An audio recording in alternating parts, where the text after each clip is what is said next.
And there we go. That microphone is on. Oh, oh boy, a frog in the throat already. Welcome everyone. Happy, what is it? The 7th of September 2023. And of course, I had to think about that. I'm your host, DrFox2000. Had to think about that too. After reading, "Hi Daddy, DrFox2000." Nice to see you in here, Piggy. And also, thank you, Sue, saying you hear me, and thanks, John, and welcome on board from Mars 2028, as well as King Colin. The king got the cookies today, a lucky guy. And welcome, Hermione and Fluffy, thank you. And Doc, yeah, I see that. Hi, Henry. Time is going too quickly. No, Sarah, time is still going the same speed it always has. It's just your perception is, I don't know, is your perception of the speed of a time, well, it seems it's faster. Must be you're moving slower. That's why everything else is moving faster. It's something like that. I don't know. I read that before there in progression of time. Anyway, Sal S.A. Hi, Doc. Greetings from South Africa. Welcome, Sal.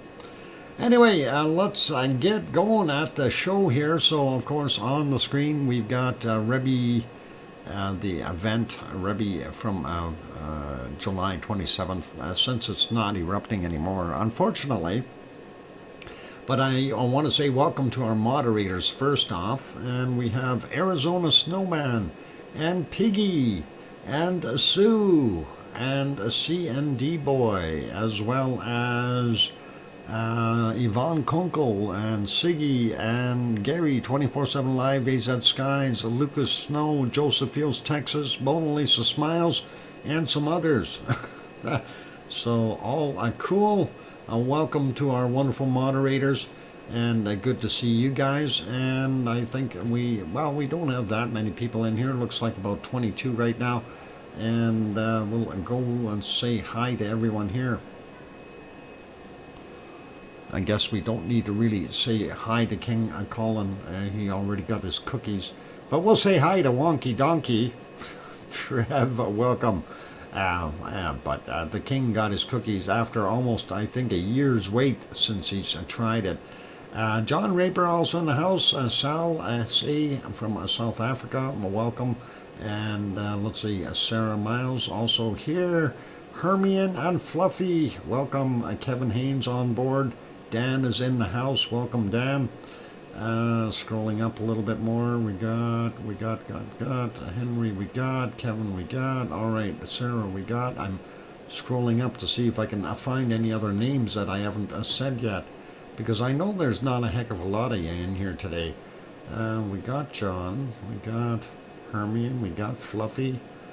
Let's see, Lizoid's probably in there hiding somewhere. Mars 2028, did I say hi to you? I don't know if I did, but welcome anyway. Let's see, who else we got on the list? Brian, Perfectability 999 is also here. Welcome, Brian. And still going up, Connie Tyree, welcome, Connie. Lizoid is also here. Welcome, Lizoid. And let's see, who else we got in here? That I don't want to miss people. I try not to anyway. Let's see, did I get everyone else in here? Yeah, that's it. I got everyone. Okay, so yeah, I don't think I missed any. If I did not say hi to you, by all means yell at me. You can say something, and I will say hello to you. The Doghouse DMC just arrived as well. Welcome. I'm glad to have you on board. And let's see, did we miss anyone else while I was scrolling upward down on the bottom end here? I think I got everyone that's in here. Okay, I'm not going to worry about those. All right. I think we got everyone. Let's see. what's happening? Uh-oh. A wonderful Piggy. Yeah, I don't know about Piggy. She's gonna have to start snout bopping people over there, I think. Mona Alfano just popped in as well. Welcome, Mona. Glad to have you on board. Anyway, let's. Why did that stop? Oh, that just stopped for a second. All right. Let's just cruise around our charts real quick and take a look. And unfortunately, our ODF chart is still not working. I just refreshed that. I was very disappointed. I thought somebody would go out there and kick the sensor and get it going again, but no such luck. So let's go up. We'll take a look for the Krusevik one. And there it is. So Krusevik area yesterday, you did see that rise, and then from there on it went down as far as our magmatic is concerned, and then it started to rise again and regained about half of what it lost. So interesting in that area. Same thing goes for the seismicity. Usually when we're seeing them in sync like that, and this is a tectonic movement. Anyway, we do see the tectonic action as well. It dropped down, popped up, dropped down, and started to rebuild again, just like what we see on the other one. So I'm thinking we may have some plate shifting going on. Let's take a look at the Grindavik one. Of course, the Krusevik one is to the northeast of a Fragedalfjeld area that we love so much. And the next one is a Grindavik that we're going to take a look at, and it is to the southeast. And there is the Grindavik chart. It too did pretty much the same thing, dropped down and popped back up. Same thing with the seismicity. So the purple is our magmatic color, seismicity is the green, and then again here daytime stuff, and I'm thinking they're hammering and doing something right near that sensor. But it did go up at the end of the day here, back up a little bit. So interesting, and kind of makes me wonder. So we're on a roller coaster, definitely going up and down quite a bit there. I'm not sure what we're going to see in the future from that point. Anyway, next one we want to check is Askia. And that should be up here somewhere, right about there. So now Askia, yep, dropped down a little bit and back up as well. Now seismicity, on the other hand, that dropped rather sharply and tried to rebuild and rebound right at the end of the day here, but it kind of leveled out a little bit. And tectonic movement, well, we see what we've got right there. It dropped down and tried to rebuild as well. So likely not going to see any eruptions from those areas anytime real soon.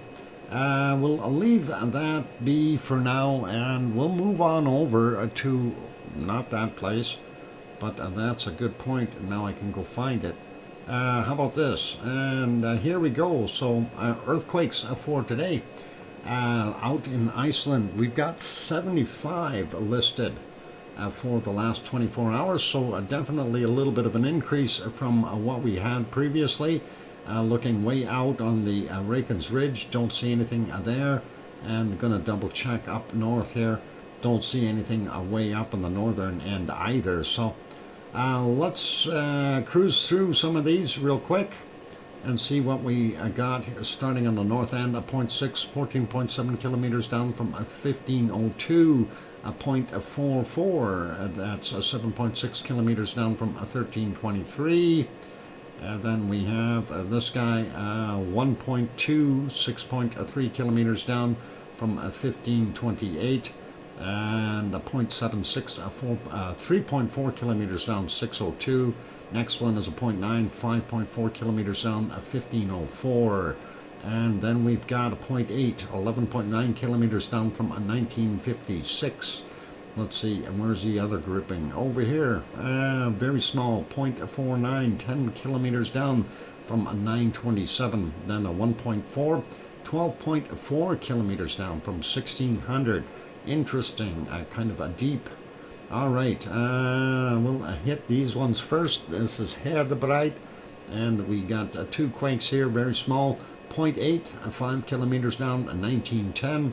The other one, 0.65, 6 kilometers down from 1017. And that is all we got for those two. Askia area, two little quakes, a 0.2 from 3.5 kilometers down, 428 this morning, and a 0.62, 12.1 kilometers down from 1253. Sorry, got it there. Moving on down, so nothing really happening there.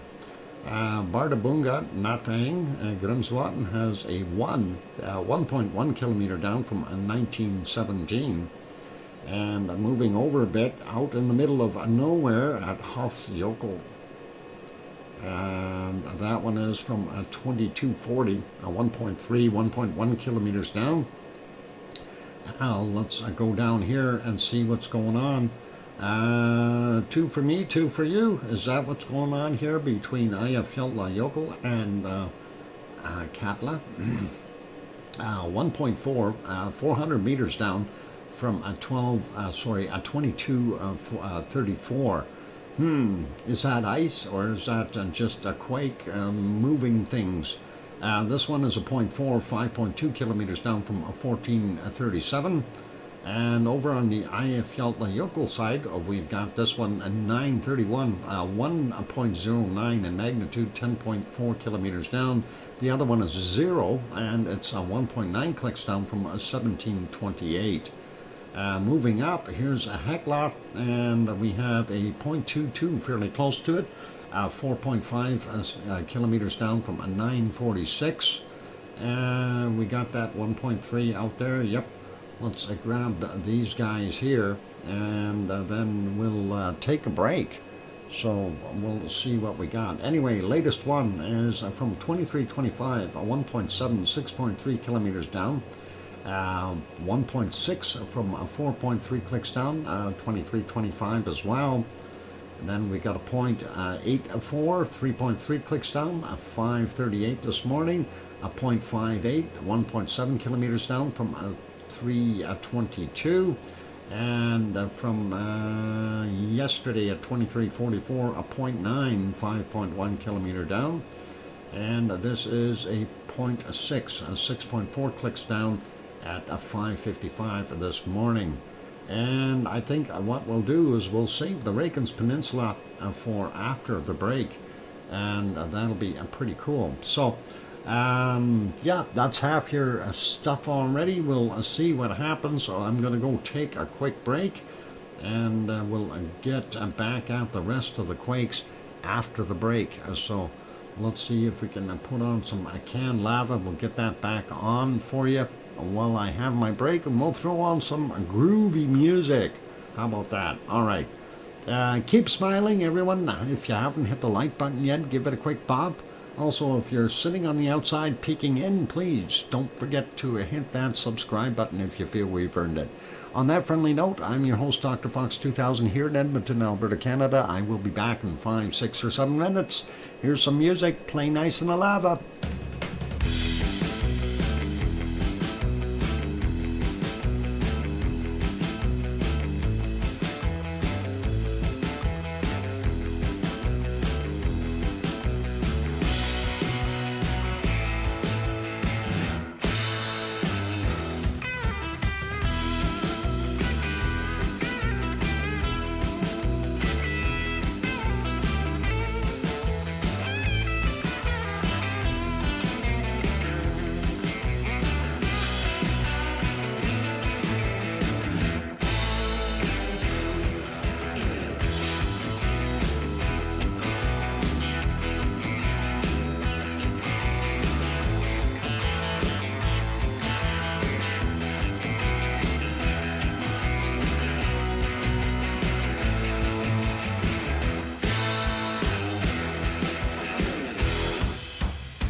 And there we go. That microphone is back on. Welcome or welcome back, everyone. I'm your host, DrFox2000. You're watching VolcanoX, a live stream. And let's see.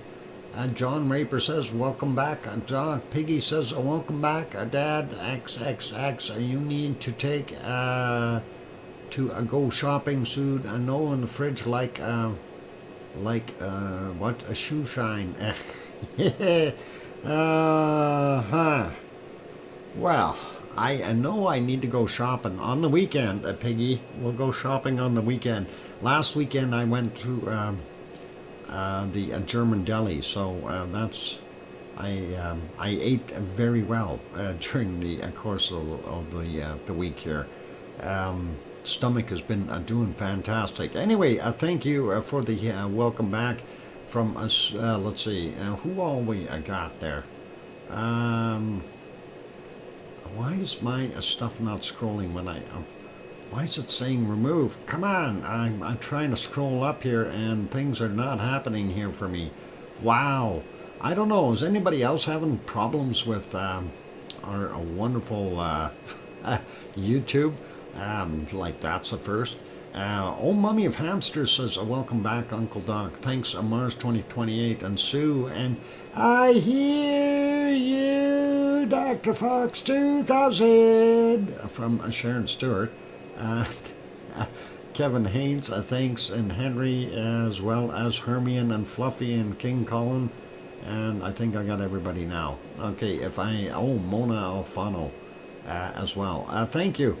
I hope the German deli is perfect for you, Doc. Yep.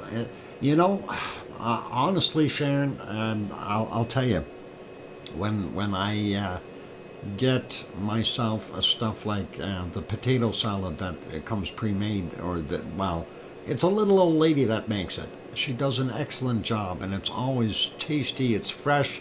It lasts for a few days in the fridge too. It doesn't go bad. Every time I buy it, I got no problems eating it. If I get something from Safeway or Sobeys or a Superstore, the pre-packaged, pre-made potato salad they have, no way.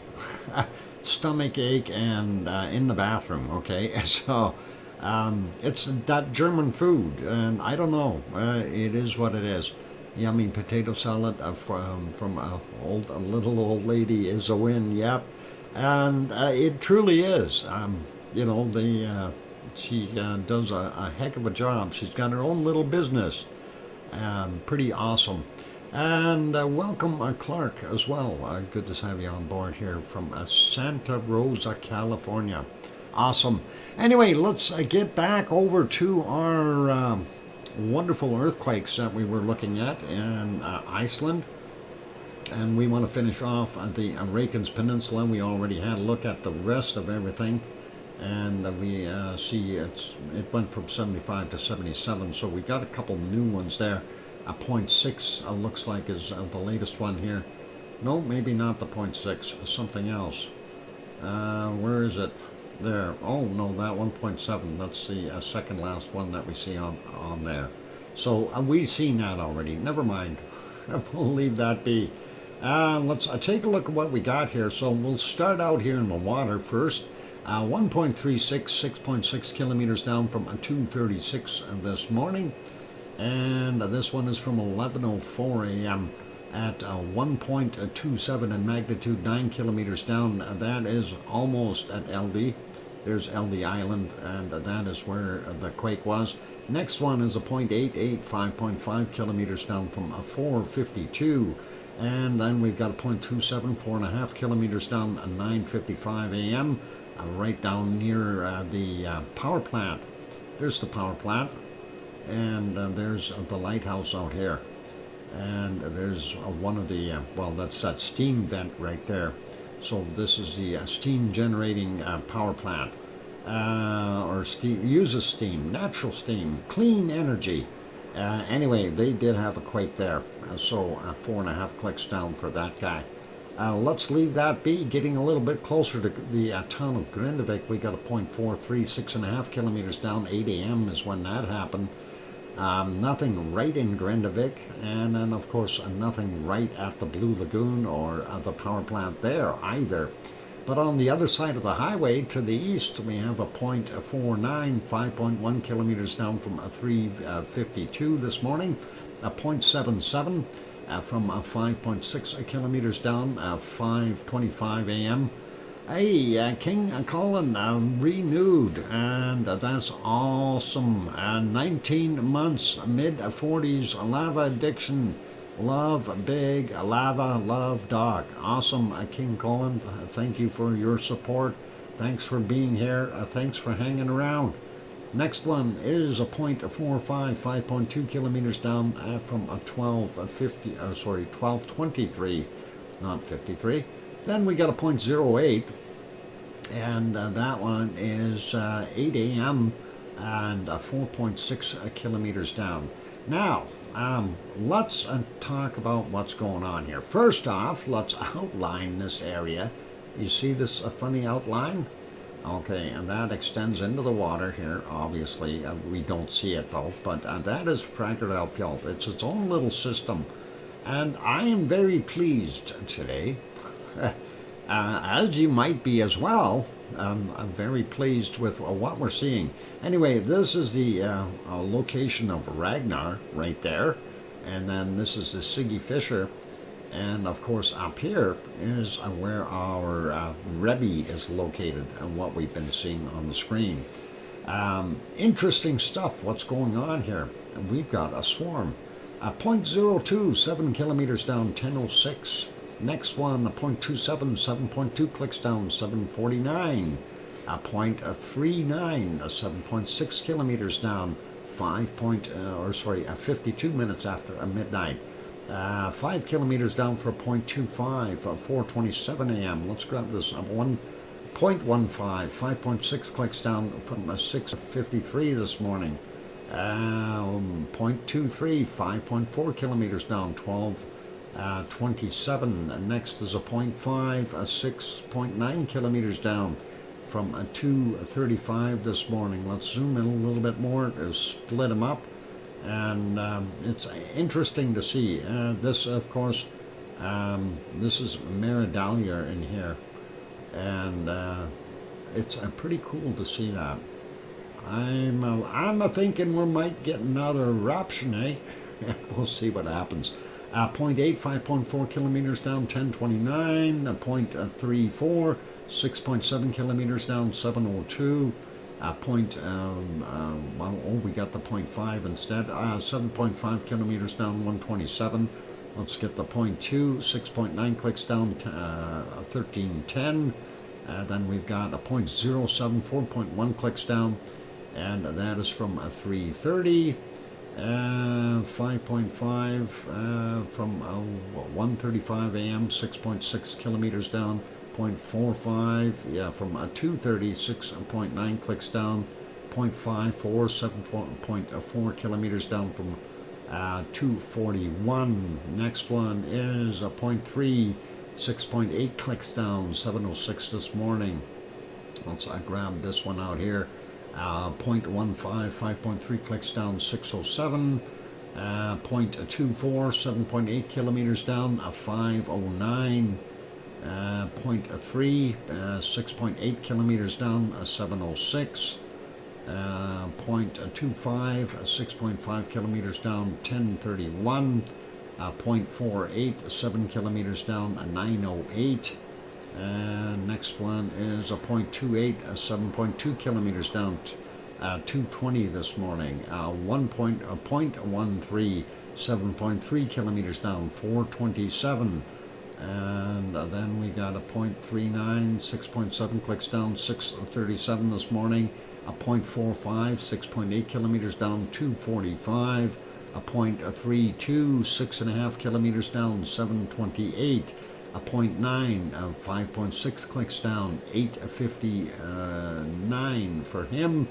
And then a 0.13, 7.6 kilometers down, 6:03 this morning. And this one over here, 0.31, 7.3 kilometers down from 8:20.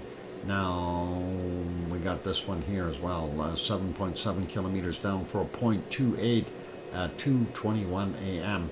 So, is this part of a magma intrusion? Is a question that I've got. So we don't know, and we'll see what happens. Hey, hi Reborn, and let's see, who else popped in? Did I miss anyone else? Hit the thumbs up. Awesome there, Clark.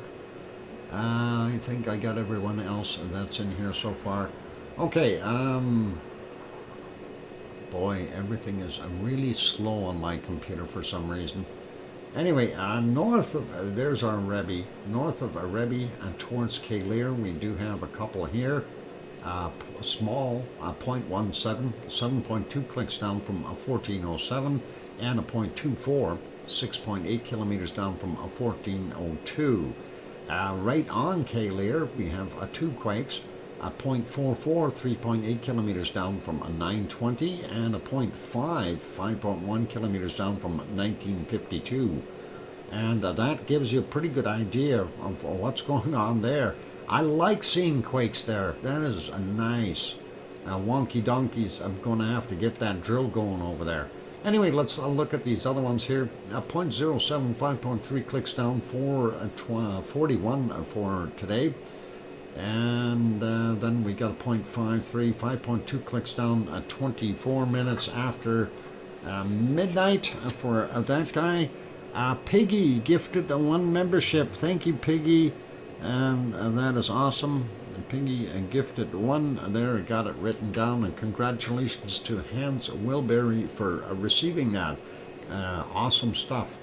All right, we got the 0.7, 5.3 clicks down. Yeah, we got a 0.21, 6 kilometers down from a 1033, and then we had a 0 down here, 9.8 kilometers down, 1433, and a 0.35, 5.1 clicks down, 220 this morning, and a 0.7, 6.1 kilometers down from a 1739. And then these two here, a 1.2 in magnitude, 1.1 kilometer down, and that's from a 1756. And is that on land? Yep, and that's on land. That's right near the crab. I think the crab is here. Or maybe, no, hang on. Yeah, the crab would be about here. Somewhere along the trail, I think. Anyway. Where's the other one? There's one more here. There it is. 1.3, 7 kilometers down from 1432. Towards the lava worker bribe. Oh, mummy of hamsters. That is awesome. Oh, mummy of hamsters. Writing that down. Thank you very kindly for that wonderful $5 super chat. And we'll put that towards the bribe fund. Did you see my question earlier? No, wonky donkey, I missed it. I was probably busy doing something, like running a show. Ask your question again, wonky donkey.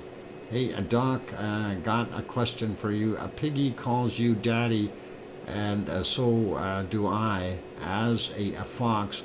How do you explain yourself? I'm a donkey, a pig, what donkey, pig, and you're a fox. How do you manage that? Wonky, that's top secret, okay? And this is a family show, so we can't get into that kind of detail here. You're just going to have to deal with it. Piggy throws in a £2 super chat. Wow, Piggy. Thank you very kindly. And that is awesome, and appreciate that wonderful saying. Thank you, Dr. Fox, for streaming for us. You rock. Oh, yeah, that's a funny, and that's a geologist joke. You rock. Thanks, Piggy. I'm a hamster who calls him uncle. Yeah, hey, genetics. Yeah. That's a pretty wild. All right, so we got a donkey, a pig, and hamster. All right. I don't know. Boy, this is really turning into the funny farm. Poor Quackers. Quackers is out shopping. Sharon Stewart. Holy mackerel. Sharon Stewart. I guess we're going to have to bribe them some more. Throws in a massive $42 super chat. Thank you very kindly, Sharon, for the Lava Worker Bribe Fund. Thanks, Doc. Awesome. Awesome. Making up for being AOL. Awesome. Internet genetics, not quite the same. I guess that saves it, Henry, and we'll just call it internet genetics. That, I think, is probably the best way to explain that. Anyway, so that was basically our earthquakes out there in Iceland. And I'm very, very happy to see that swarming going on. Now, I don't know if you recall what Yvonne had mentioned, since she is a volcanologist, and when she does say there is a magma intrusion, we're just not sure what the heck it's doing, and it's underneath here somewhere, and it's doing its thing. And looking at a depth of about 7 kilometers down, that is actually pretty interesting. So we'll see what goes on there in the future. We're going to keep an eye on this anyway, because that's for us as home. Doctors plays hide and seek. It's playing hide and seek. What's playing hide and seek? Boy, I hope things aren't playing hide and seek. Yeah. Well, the magma intrusion, Yvonne had mentioned that it was somewhere down between 10 and 15 kilometers. And the magma noodle poodle, yeah, I kind of figured that there, Piggy, no worries.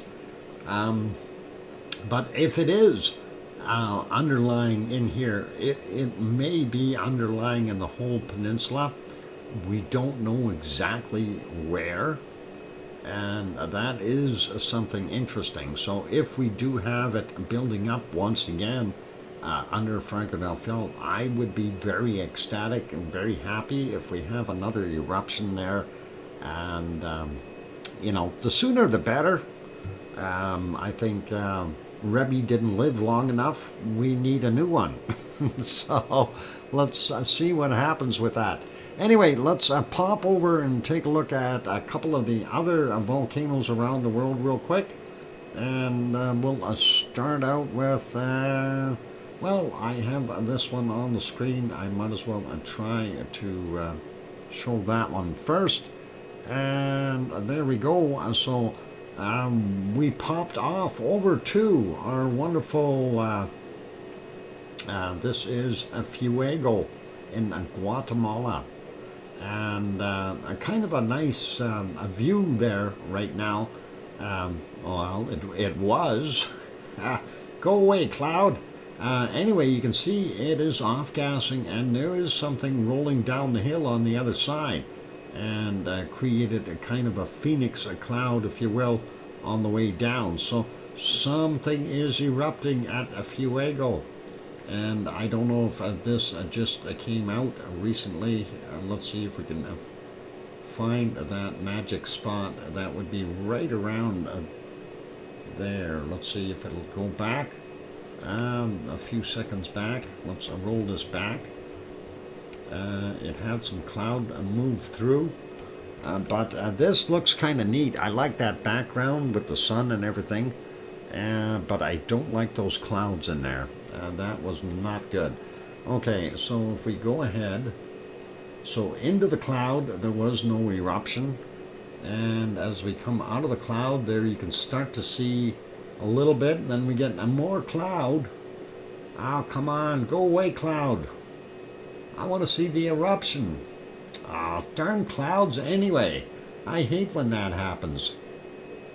And there Oh, clouds are starting to dissipate, and there they go. So there we're getting the plume, and you can see it start to roll down the side of the mountain, and that is got to be very, very heavily ash-laden material, and of course you can see it's taken off there. So likely some pyroclastic style flow going down there, or just a massive eruption of hot material rolling down the hill.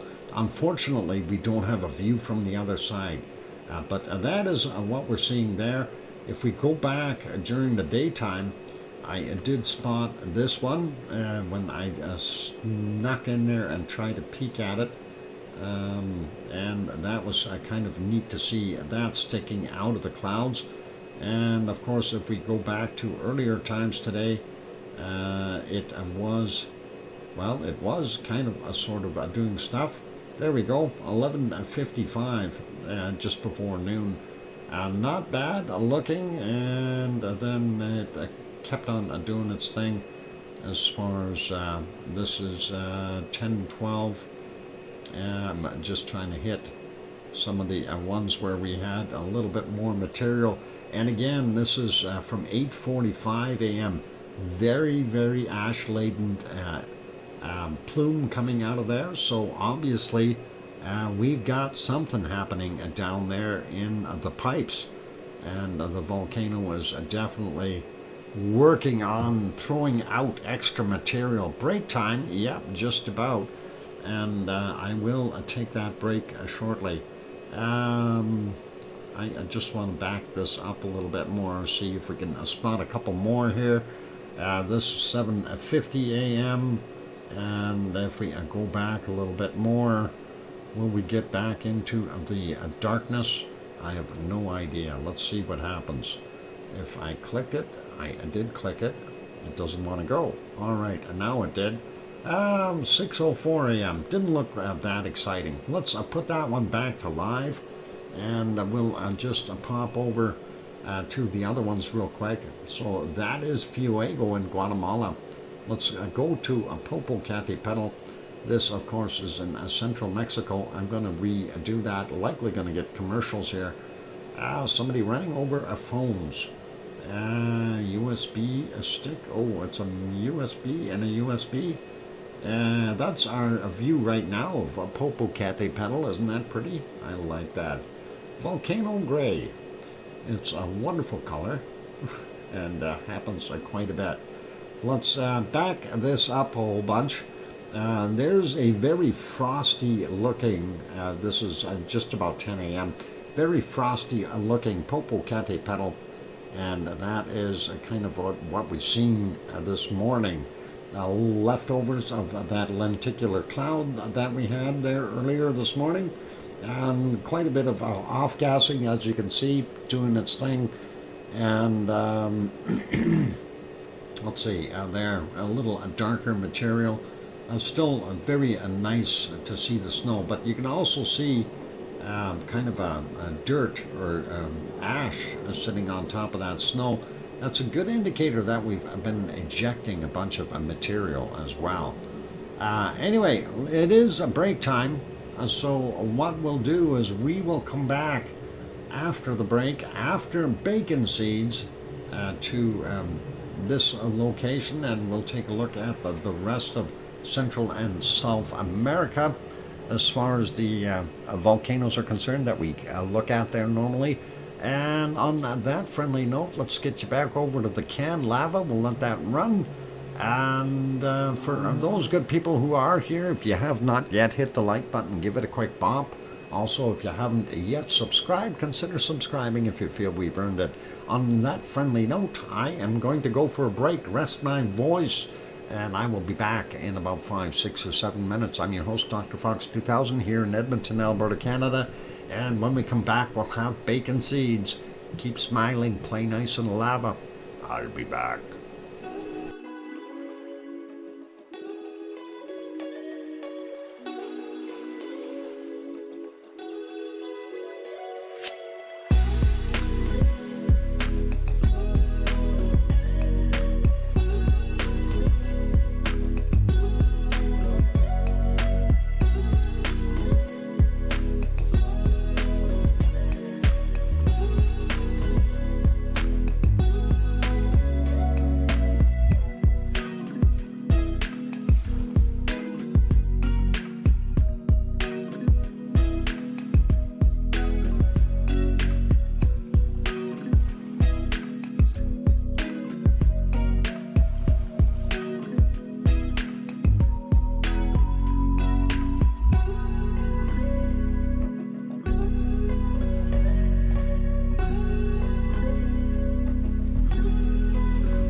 the microphone is back on. Somebody's got a syringe out, taking 164 blood samples. You know, that'll teach you. Don't just, you know. Sorry, I keep that hoof in your mouth. That way you won't get into trouble like that. Hang on.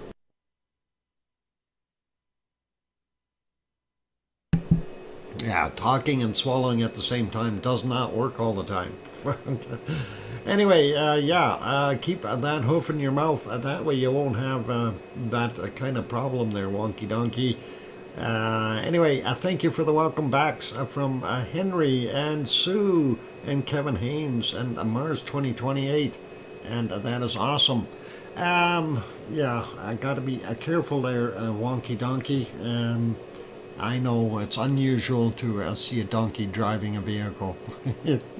All right. Bacon seeds is what we promised next. So let's get over there and we'll have a peek and see what we've got. And I will park our canned lava here for a second. That was the last one from yesterday. And of course, Piggy sent us a whole bunch from her computer, and sounds like you have a frog in your throat. I don't know if it's a frog. I haven't gone and checked. It could be something. I need a holiday. And well, wonky donkey, I do too. So all good. Anyway, this is our first little bacon seed, and that is looking pretty good. He's being checked out, I think. He's kind of a neat looking. Yeah, cute. Let's get to our next bacon seed for today. And, these guys are at the bacon seed spa. There's all kinds of stuff going on there. Pretty cool. Thank you, oh mummy of hamsters, for the welcome back, Uncle Doc delay. No worries. And that one might need a hogwash. Maybe that's a duck in your throat. Well, Kevin, I don't know, because I haven't seen quackers all day. But who knows? Oh man, this buffering is driving me crazy. Well, it's not buffering here. Here's our next bacon seeds. And we've got salt and pepper, or black and white. And they look pretty happy. One is singing, the other one is being serenaded. It's probably those thunderstorms coming my way. Uh-oh. Yeah, these guys are young. You gotta love them. Little guys. Always fun to see bacon seeds. And happy. Next ones will make you smile. And if you look at their facial expressions, one is saying something and the other one is going, pretty awesome. And gotta love these two. They are really cute. The way they act, the facial expressions. Singing in the tub, yep. He's gotta be serenading her or something. Something like that anyway. Bacon seeds, they do it. Saying, did you see the donkey drive? What donkey? I didn't see any donkey, Henry. I plead insanity. Next, a bacon seed. Look at this. You got the pigs playing the piano. And that is awesome. And that is very cool, actually. Not only can wonky donkeys drive, piggies can play piano. Mozart piggies, yep. And here's one that's inspecting the air. Air inspector. Or he's looking at something. I wonder if he's looking at something. Maybe there's something flying up in the air. No donkey here. Yeah. That's the story and we're sticking to it. How about a little piggy with a bow and has a cellular phone thing in its ear? So it's all connected. Anyway, that looks pretty awesome as well. Definitely not suffering from a shortage of food.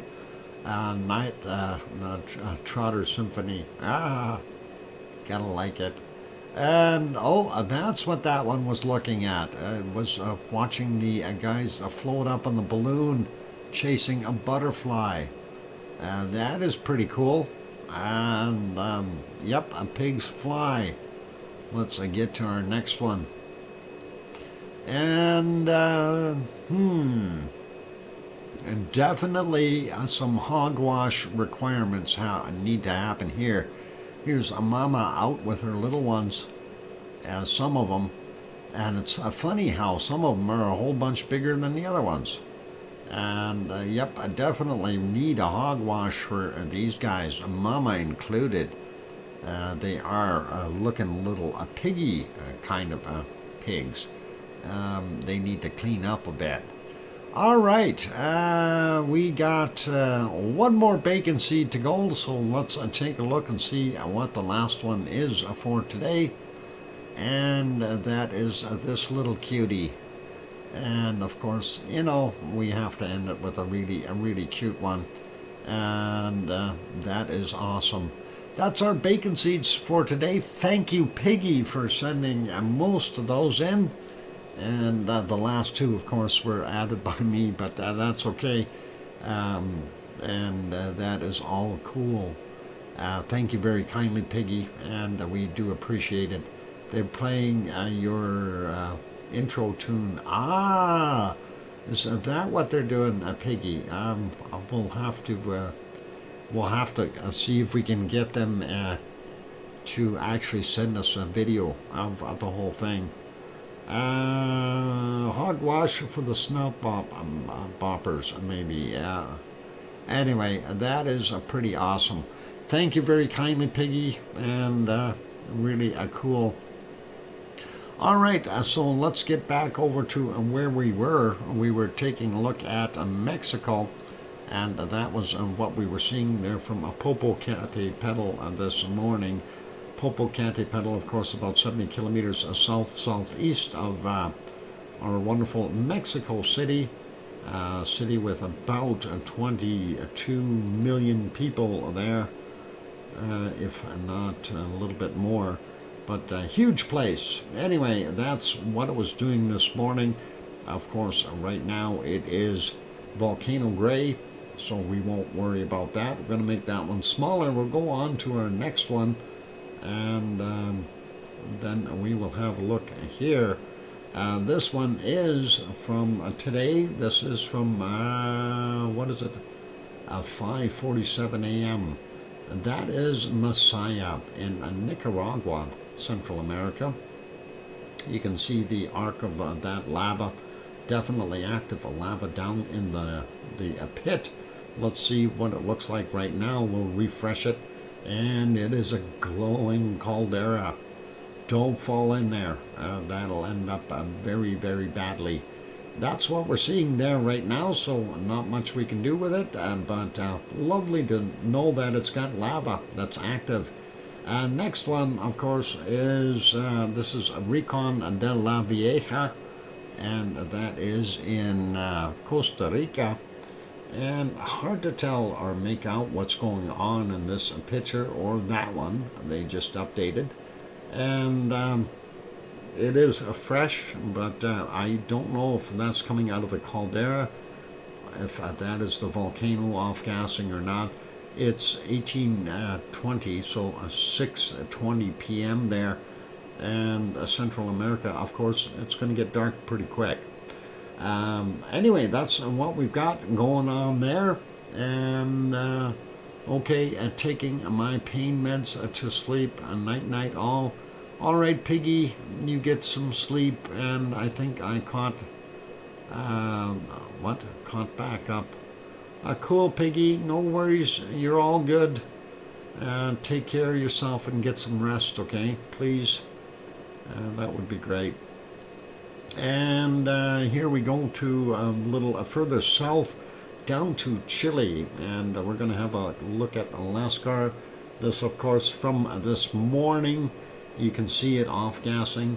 It is definitely throwing out some gas today, and very noticeable.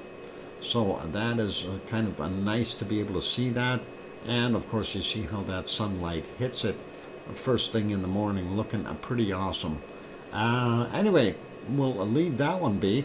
That's all cool. Next one from this morning, of course, this is Laguna del Mole, and it is doing its thing. There's the sunshine hitting it as well, and you can see how much snow they've got. It looks like it's a frosty place. I don't know if I want to be there. That lake, I don't know if that lake is frozen or not. I think it's got to be. But if it is frozen, we'd see snow on it. So, maybe not. All right, let's take a look at that last one. I don't believe that we're going to see anything in there, but that is supposed to be Villarrica in here. I don't believe that there was anything showing. No, there isn't. I'm going to refresh this whole thing here and see if it'll give us a little peek there. Messiah Volcano is a mystery to me. I haven't yet to hear a good explanation of how the subduction zone volcano can maintain a true lava lake. It has had one, and I'm missing that word at the end there, of what? One in, I don't know, I have to type something. Somebody type something. I've got that silly heart on my screen and I can't see the word right after one. Anyway, I'm not there. There we go. One off and on for thousands of years, Dr. Fox. There we go. And thanks for typing that. That worked. Something. Yeah, I am C. Thank you. As well as Sarah. That did move it. I've got that silly icon, and they took it out for a while, but they put it back in there, and now it's in the way again. I don't know why they have it in there. They should have it up a little bit higher. Very important to be able to read what's going on. Anyway, we don't see anything happening there. They're all fairly dark screens, so let's leave that alone. Putting it back here, we're going to go to our next volcano. Yep, it is annoying.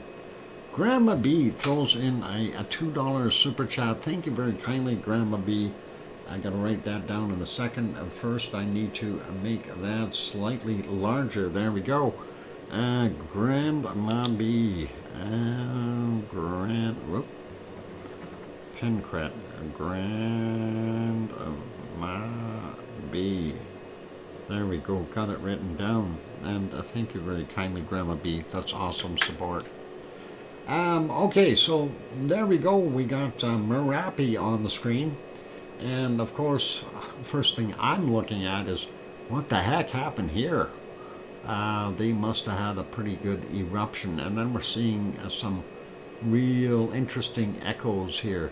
But this is really solid. I wonder if they did have some kind of an eruption that we might have missed. Let's go back a little bit and see what happens with that. And we don't see it on there, so that must have happened relatively recently. Let's see if we can get it to go to the right spot. Let's see.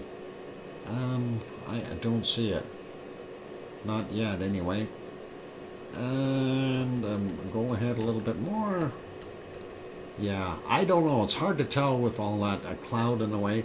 Let's just leave that. We'll go back a whole bunch and see what else we can find there from Merapi. Lots of smoke. This is 4:20 a.m. I wonder, 4:20?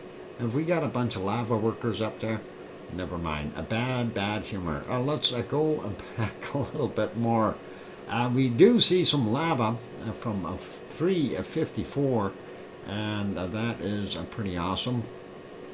Up top there, if we go back a little bit more, we see the one camera down on the bottom left is gone, but we do want to see if there was some lava flow. Here was something Yeah, this one here, you can see the bacon sliding down the hill on the top left camera, and the side view on the middle left camera, and of course the opposite side view on the big screen there. Why did that stop? Come on. I didn't say stop, I said go. There we go. Wow, this YouTube is really not loving me today. I don't know what's going on. Anyway, lots of bacon coming down the hill there. So that is all cool. I want to go back to some spots where we can actually see some flow. This shot here, of course, it's a moonlit night, so we do see here that there is some lava sitting there, and you can actually see that on the other shot down on the bottom left. So that is pretty cool, and just wanted to see if we can spot some place where it was pouring out. There's one spot where we do see a little bit of a lava coming down. Let's back that up a little bit and see if we can spot what started that or triggered that action. Just going back a little bit more here. There we go. Well, it was already in progress. If we go back a little bit more, there we go, right to the start. 20 minutes after midnight their time.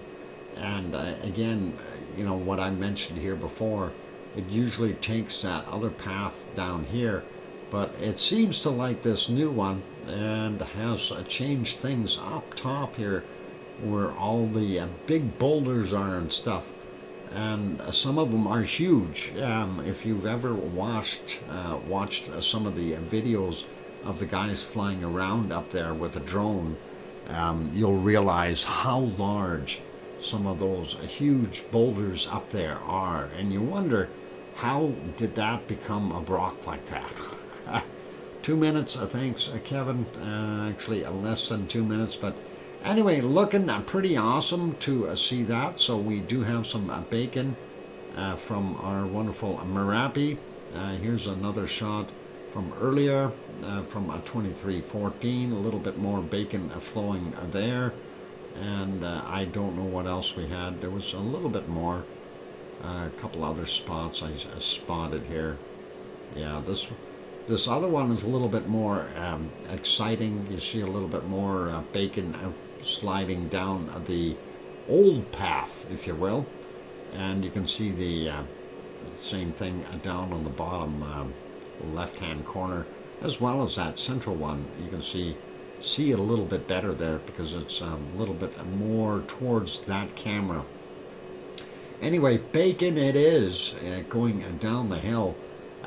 Could have been a little bit more lava there, but that is still quite acceptable. I do like that, so very awesome to see that, and hopefully it will do more of those things. It is a time for me to go take another break though, ladies and gentlemen, and I am going to do that. So what we'll do, there's not much more for Merapi to report. We just know it's active, and let's see, is this other one here, one last little peek, and this was at 1930, and that is what we've got there. So that 19 is 7:30 last night at their time. A little bit of a flow coming down the hill. So yeah, Merapi did make us happy. Let's put it back on live, and we'll make that guy small. We know where we're going next, and that is a shaky place. We'll get to it when we get after the break. Anyway, let's get that lava moving. For those good people who are here, if you have not yet hit that like button, give it a quick bop. Also, if you have not yet subscribed to the channel, consider subscribing if you feel we've earned it. On that friendly note, I'm your host, DrFox2000, here in Edmonton, Alberta, Canada. I will be back in 5, 6, or 7 minutes. Keep smiling. Here comes some music, and I'll be back.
And there we go. That microphone is back on. Welcome back, everyone. I'm your host, DrFox2000.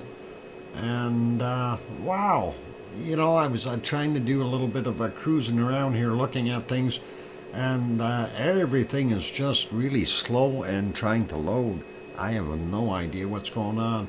Thank you for the welcome backs from Mars 2028 and Sue, and welcome back from Kevin Haynes and IMC saying, Doc, question for you.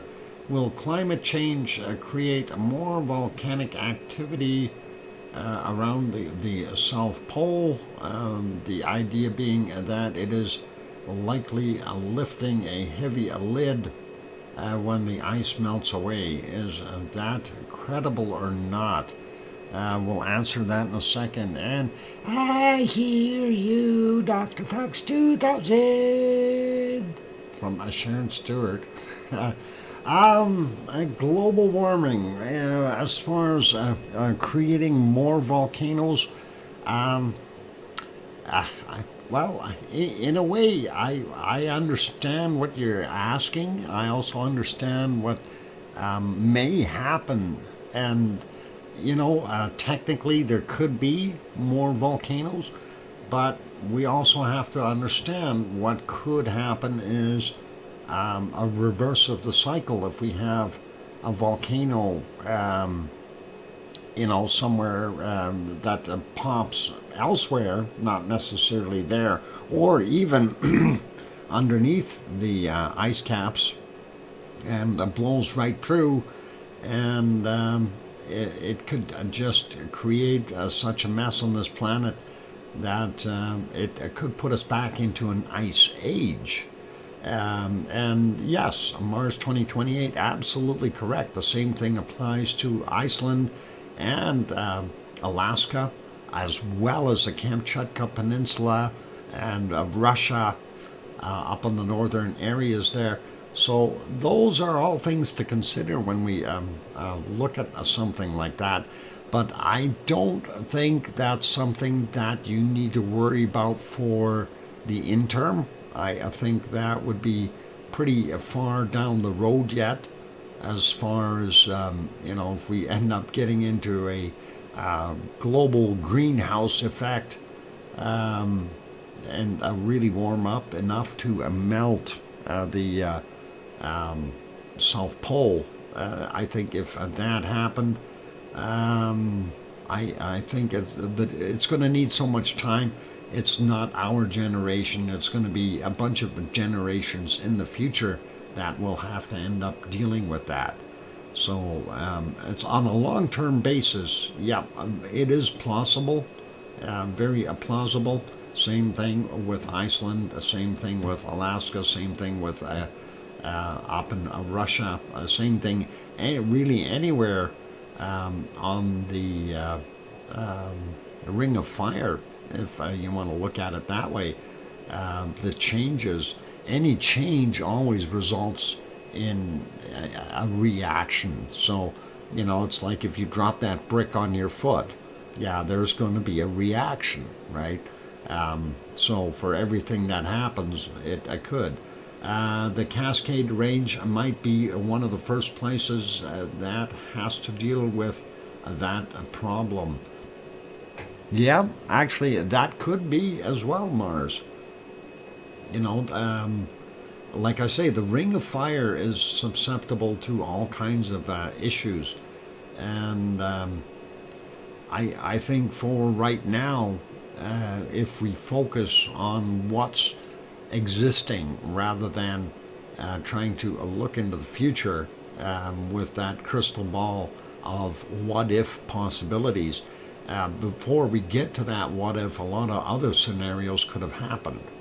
So that's something to bear in mind.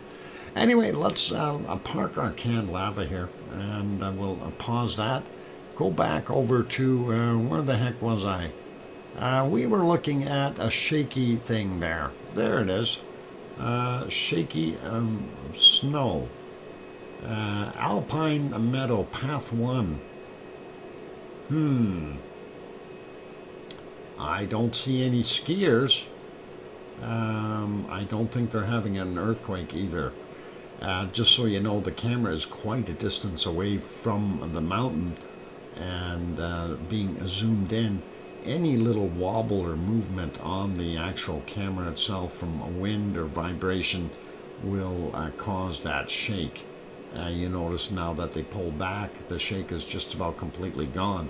So looking pretty awesome. That is Mount Ruapehu in New Zealand. Beautiful clear skies right now at 12:46 in the afternoon. And there we go. They zoomed it out a little bit more. You can see everything that's going on there. The glaciers in Oregon and California are melting fast. Absolutely, Mars. Actually, most of the North American glaciers are melting at a pretty bizarre rate. You know, and we want to, if you want to talk about that, we have here in our Alberta and British Columbia, some of the glaciers that I'm familiar with have basically melted away. You know, when I go up out to a Lake Louise area, one of the things, the big glacier there, where we used to be able to drive our vehicles up pretty much close to it, and you know, you had a half a kilometer hike in to be able to see, you know, get a good vantage point. Well, now you got to drive five kilometers to get to it. So you know, and that's at Lake Louise. That's horrible. It's really melted quite a bit. So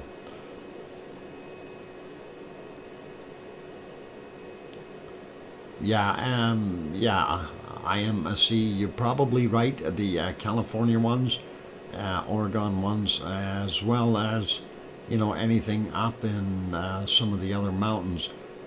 It is going. Dr. Fox, is that reducing the water supply for Edmonton? No, not necessarily. We haven't seen any reduction or lowering of the North Saskatchewan River, as an example. We do have several dams on there that are controlling the flow. You know, so we have pretty steady water flow here as far as the river is concerned, and there is usually pretty good volume in that sense. We get our winter's snow, and of course with the amount that pours out, it does fairly well. Like last year, or well, the last winter we had didn't have quite as much snow as the previous ones. The previous ones left us swamped. This one here has been pretty normal.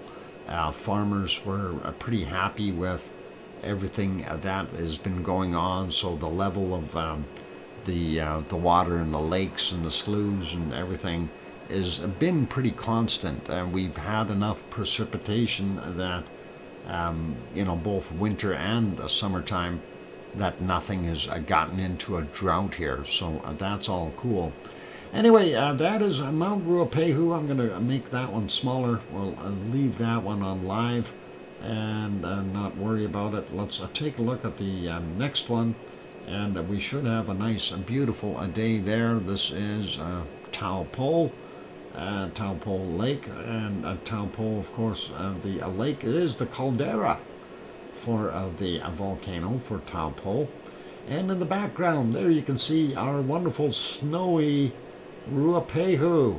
Isn't that lovely? You can actually see it from this angle. So pretty neat, pretty awesome, and it is a nice clear day today, so you can see Ruapehu from Taupo itself, and the lake again is the caldera, so it's huge. And of course, this wonderful shot, courtesy of a Suncourt Hotel and Conference Center there in Taupo. They are open for business, and they have their flags going. It's a little bit windy, but nothing too crazy. So, and enjoy that, and we'll make that one smaller, and we'll put us back over here on this, get that going. Okay, Dr. Fox, is that reducing the water supply for Edmonton? And the answer was no. And in India, the flow rate of the Ganges river is already going down due to loss of ice in the Himalayas. It's a big problem. Yeah, they don't have, Mars, they don't have as many dams or anything like that on the Ganges, from what I understand. I don't believe there is, but I may be wrong about that.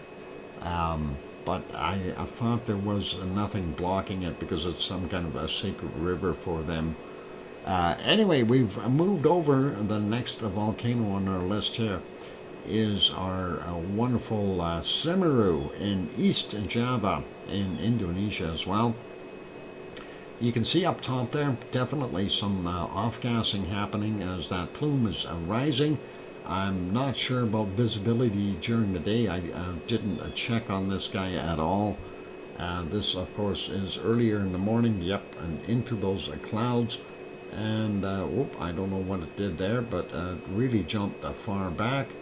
Yep, can't see nothing, and no glow or anything like that in that particular view. And that is from 2:44 a.m. If we go back a little bit, we can see the outline of the volcano, but nothing really happening up top here, so not visible to us. And earlier, yep, same kind of deal. So not really any moonlight out there tonight, but that is okay. The moon would have been rising a little bit later. Anyway, that's kind of what we're seeing. Nothing happening there, so very quiet at our wonderful Semeru.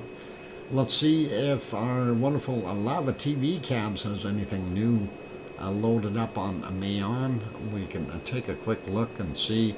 And no, he doesn't have any new videos. This is the last one from 2 days ago, so nothing new from Mayon, unfortunately. I'm going to make this one smaller here.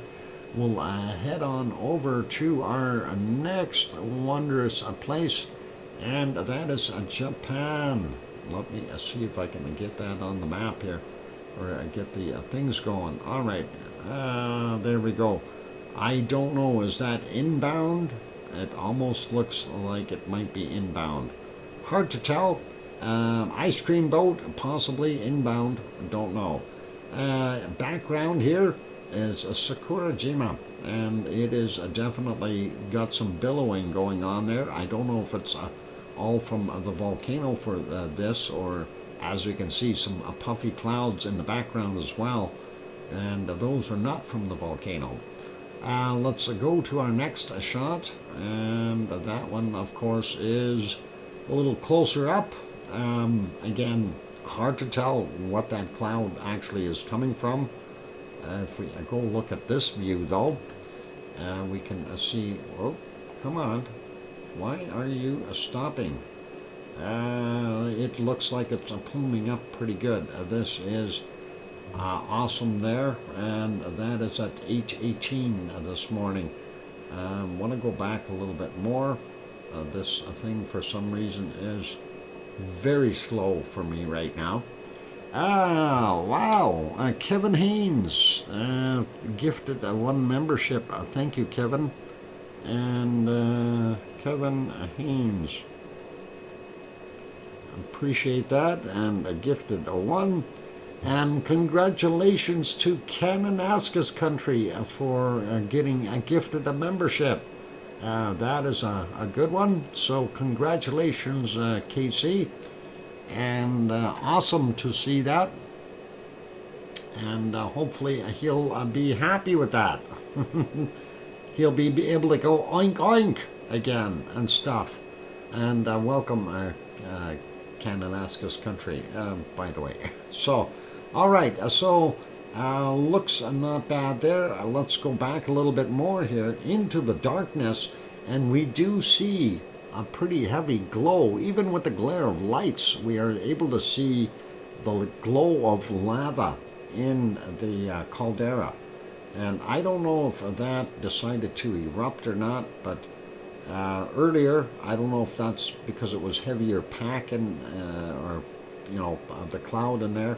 It does look like it's lit up from this angle. Let's go back a little bit more and see. That's harder to tell. I don't know if it was as active there at 2:39. Let's go back a little bit more. Oh yeah, at 1:15 we do see quite a bit of glow. So definitely some lava standing in the caldera up top.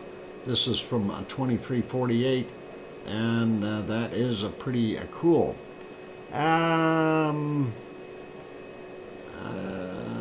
Right on. Okay. Anyway, we do see that. So obviously there is some lava in there. We're going to have to keep an eye on it. Again, well, as we always do, check on things every day to see what's going on there, because you never know. You never know. Anyway, we'll make that one smaller. Go to the close-up shot on the crater. We may be able to see some of that lava glow from earlier here. I'm just trying to see if we can spot some of that. That's already in the daylight. Maybe around here somewhere. Let's take a look at nighttime and see if we can see it. Yeah, a little bit. This camera angle is not the best here at night, but you can see some of that pinkish glow. So that is pretty cool. And there you go. We'll leave that be. We'll put that back on live. Go to the next camera. And there is our wonderful ASO. We're right in the caldera of ASO, the huge caldera, the old one. But right now there seems to be clouds coming off of the vent that we love to take a look at. But we'll go back about an hour. And there you can see quite a bit of steam coming off of it and progressing and mixing with the clouds. So that is kind of the existing vent, if you want to call it that. It's like a big bowl. It rains. The rainwater gets caught in there, acts like a little lake. The floor is heated from magmatic stuff underneath there, and creates a steam off-gassing, and it's not only throwing out water or a turn to steam, and it's also throwing out SO2 from in here. So pretty cool to see that. If we go back a little bit further, they didn't have as much cloud there. You can see it coming up from there and creating its own little cloud. And if we go back a little bit further, that might have been a pretty good sunrise. And that is a pretty nice sunrise. And there you can see it very well. So you got some underlying fog, and you've got what looks like a ghost coming out of there with his head and his shoulders, broad shoulders, and pretty cool. So that's awesome.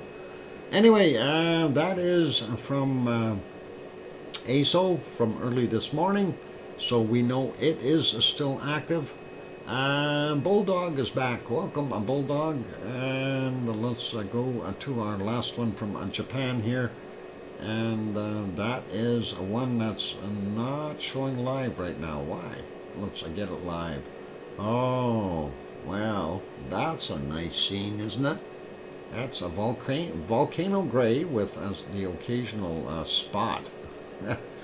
Oh, and it is raining there.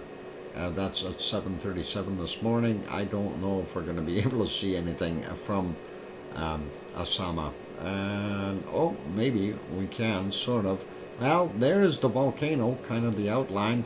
Hard to tell what's going on here, so we will refrain from making comments that insinuate anything, but to me it looks like there might be a little bit of gases coming out of there. I don't know. It's hard to tell. Really, really hard. Hopefully the rain is taking care of some of that SO2 as well.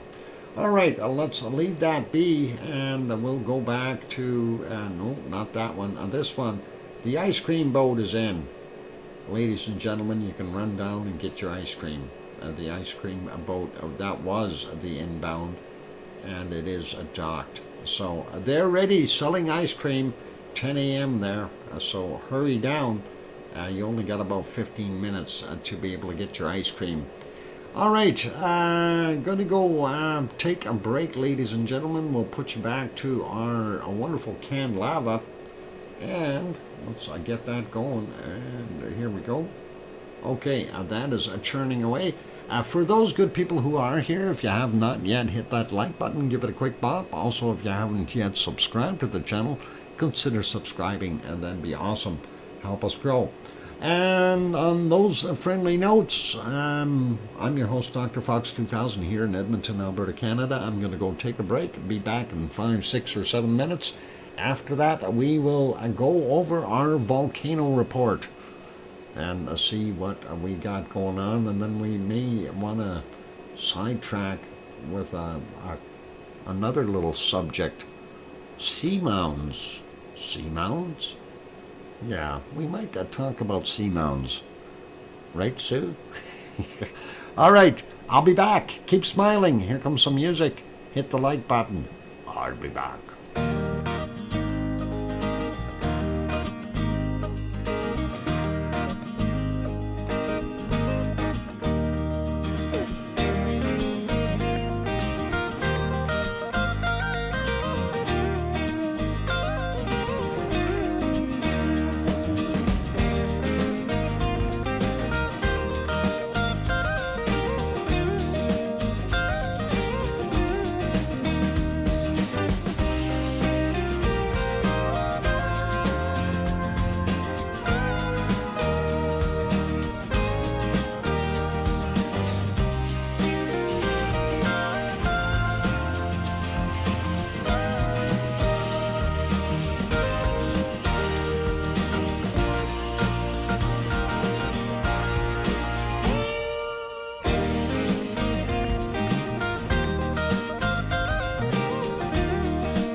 the microphone is back on. I better start writing stuff down here. Wow. A big thank you to IMSC, and that is an absolutely awesome super chat. Thank you, and appreciate that. Wonderful support, and that is really generous of you. I appreciate it. So glad you enjoy it, and you know, we like to keep things going and make things happen. And also want to say congratulations to those people that received the gift memberships there that I just gifted. So congrats to those guys. I see some of the people in there: Tom Truelove, Matt and Jen Betzler, Kelly Firestorm, and Ground Not Floor. So awesome, and I'm glad to have everyone in here. Thank you for the welcome backs from Sue and Mars and Kananaskis Country and Bulldog, and thank you for thank you, Dr. Fox, for what you gave to me. Well, I didn't give it to you. That was Kevin Haynes that gave it to you. But we do thank him. And is the high record super chat? Is that? No, actually, Mars, no, it's not.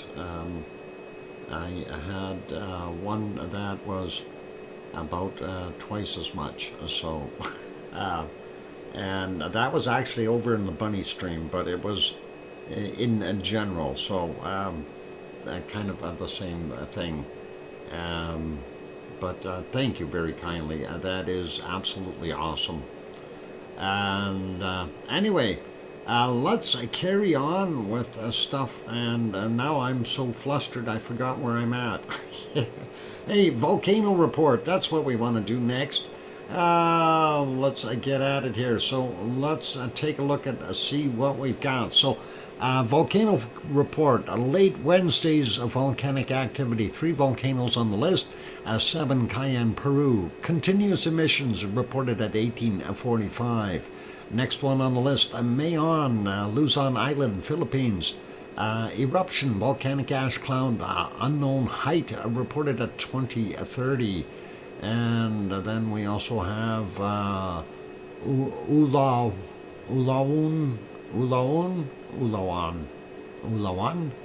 I don't know if I'm pronouncing it correctly. Spelled Ulawun, however you like to pronounce it. Anyway, it's in New Britain, Papua New Guinea.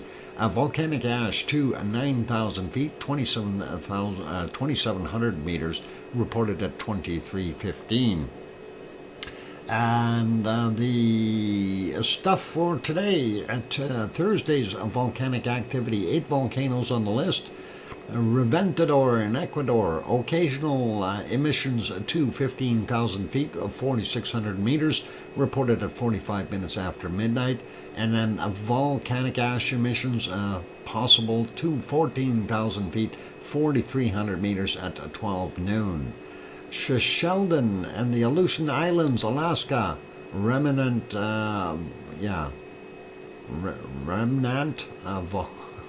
volcanic ash to 31,000 feet, 9,400 meters. Huge eruption that we had there, reported at 2 a.m.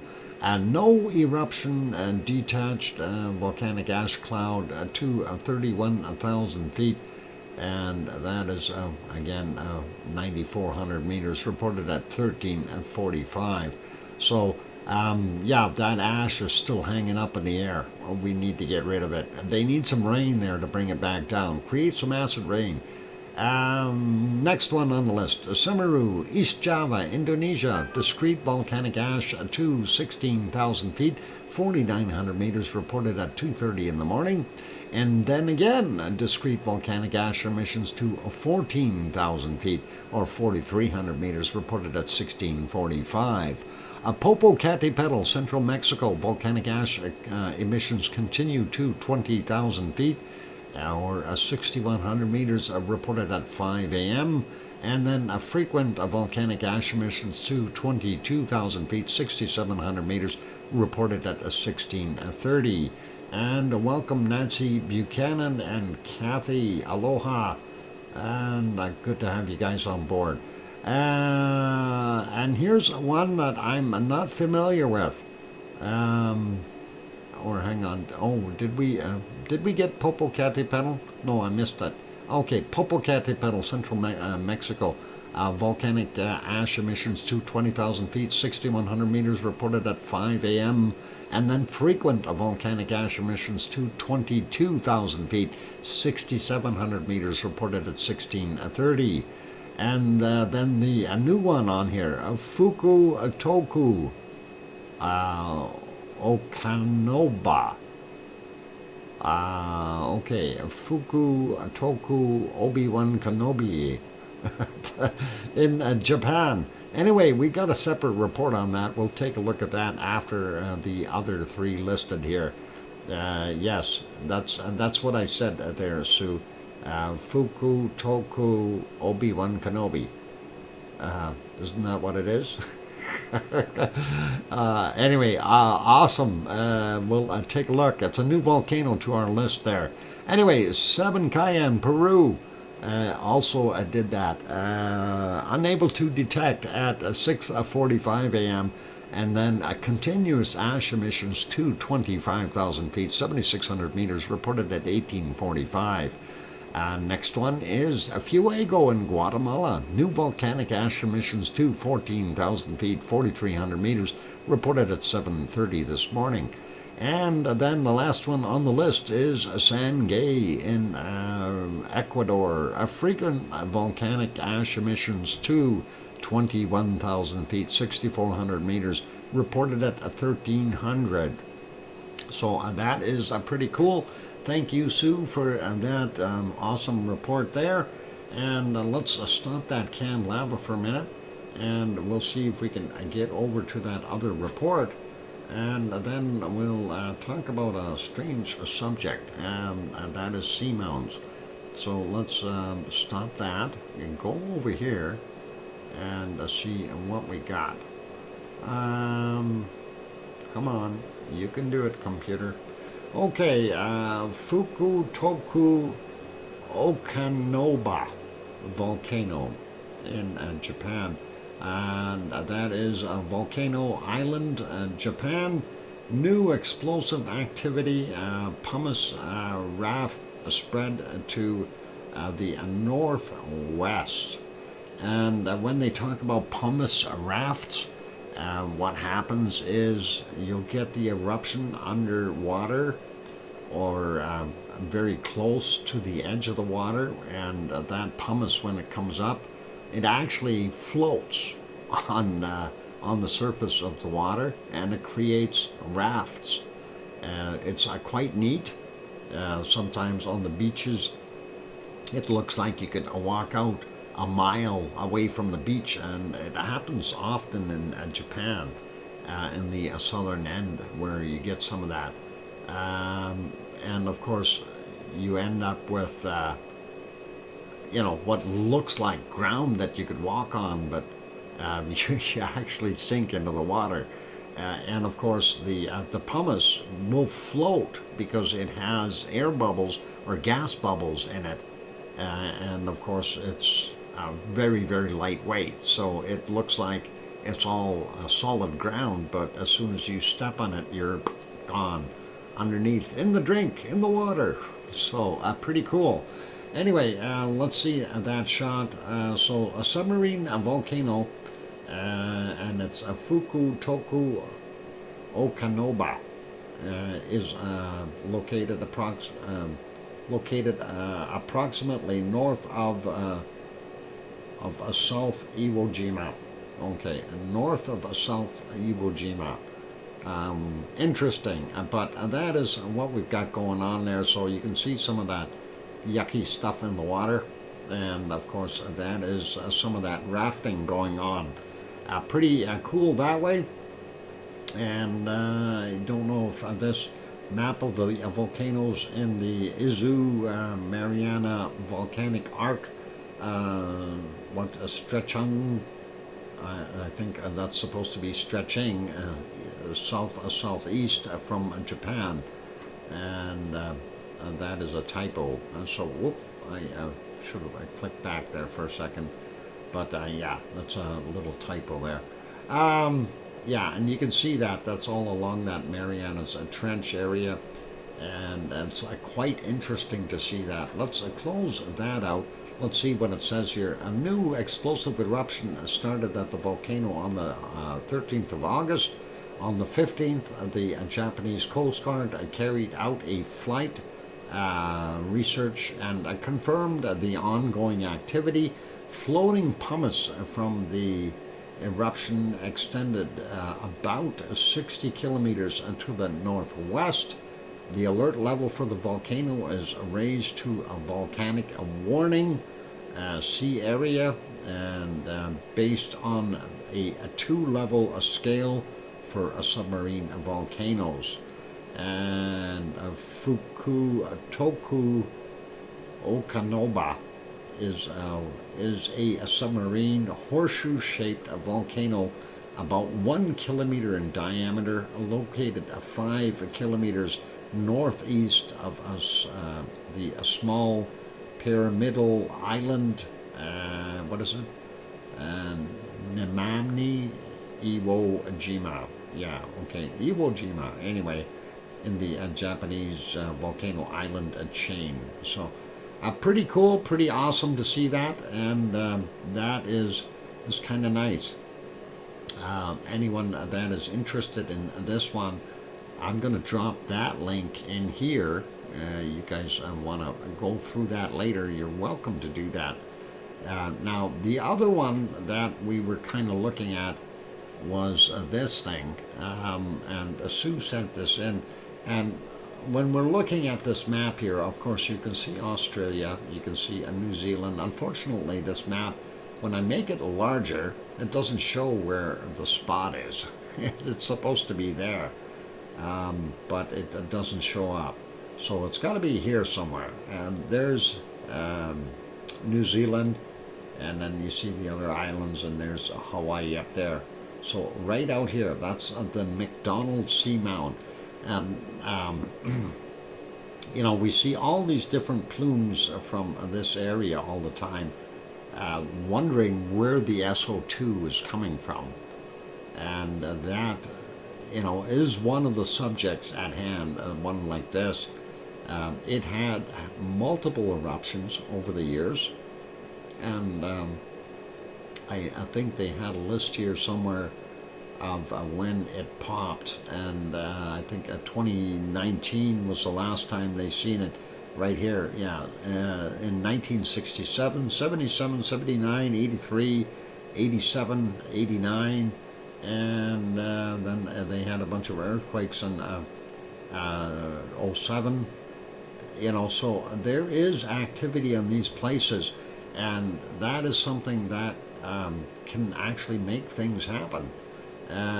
Anyway, I like this word, hyperthermophilic bacteria.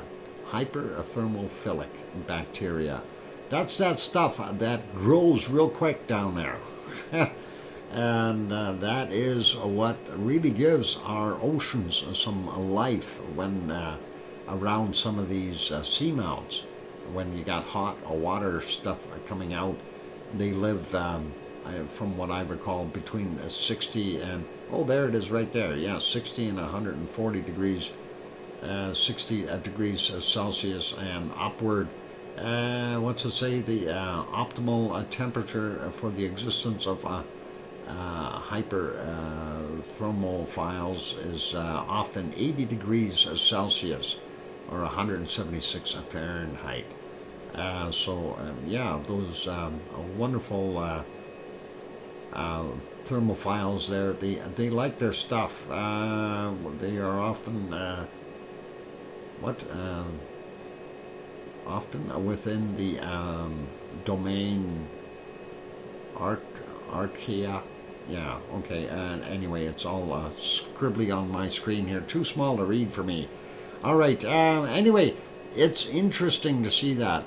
What happens to the abrasive pumice? Presumably, it floats about until it gets broken up by waves eventually. Yes, the pumice does get broken up by waves. It will also,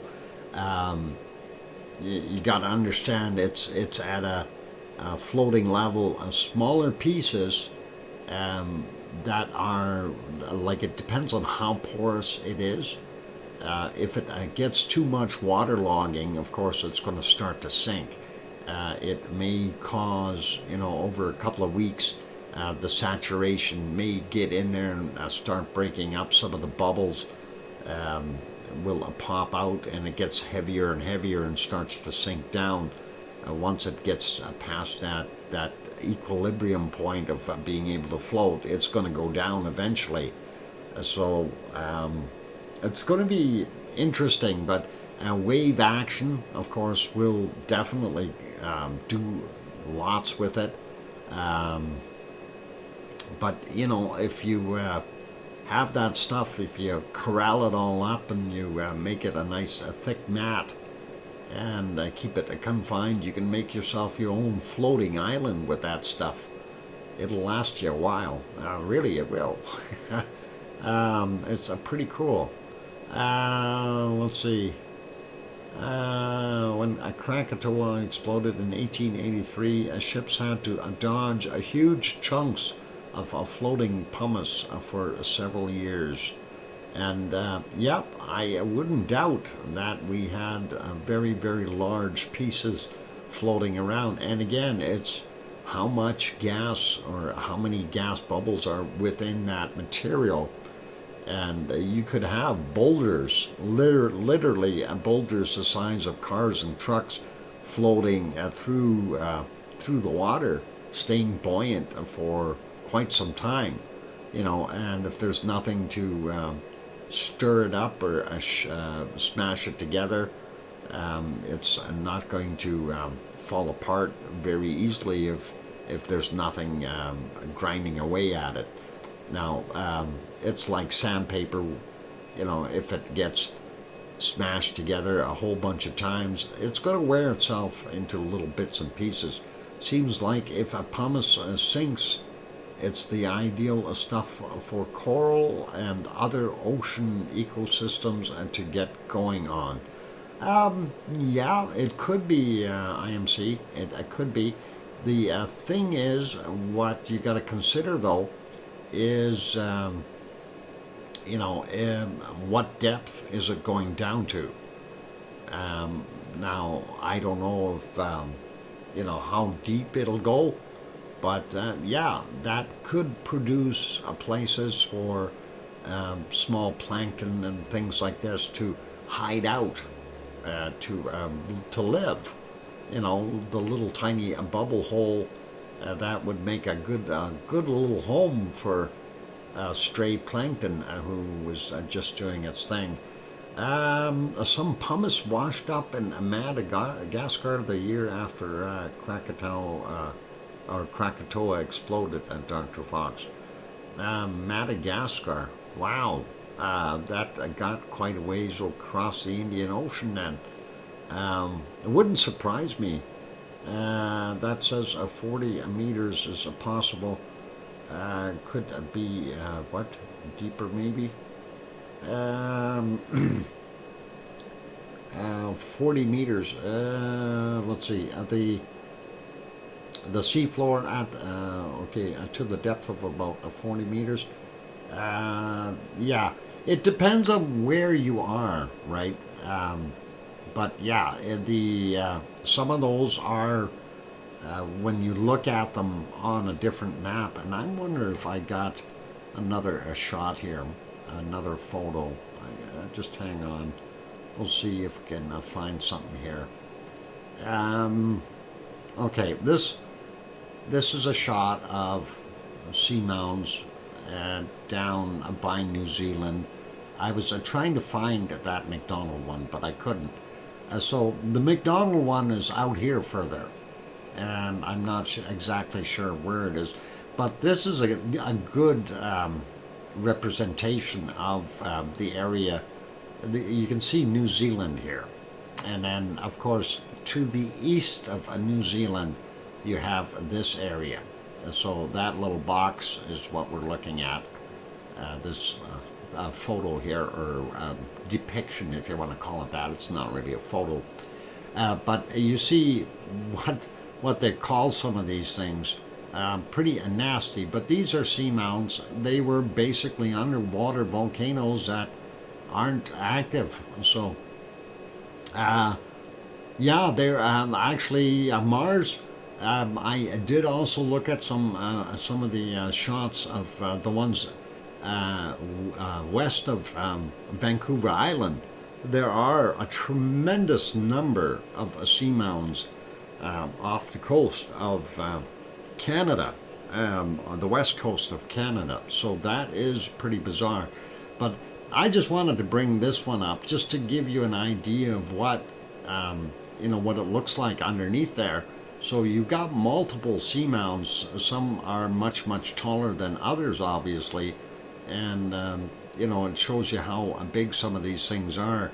Couple 3 kilometers in width or diameter, and you got heights on them that come up very high, and literally some of them are flat toppers, and it's always interesting to see how they just seem to sit there in the middle of nowhere.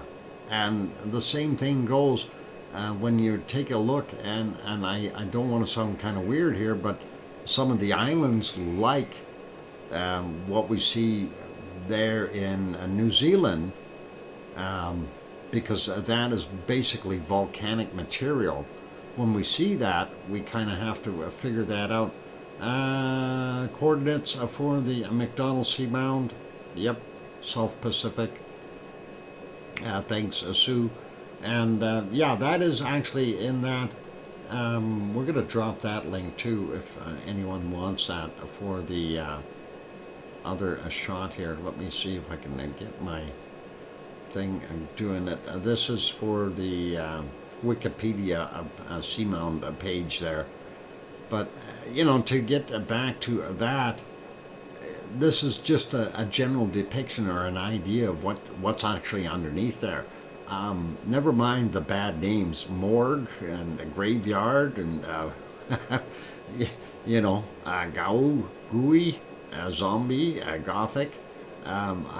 Really interesting names, but for these ones, interesting stuff. But there are some seamounts out there that are literally flat toppers, and they are basically islands that just haven't made it up high enough.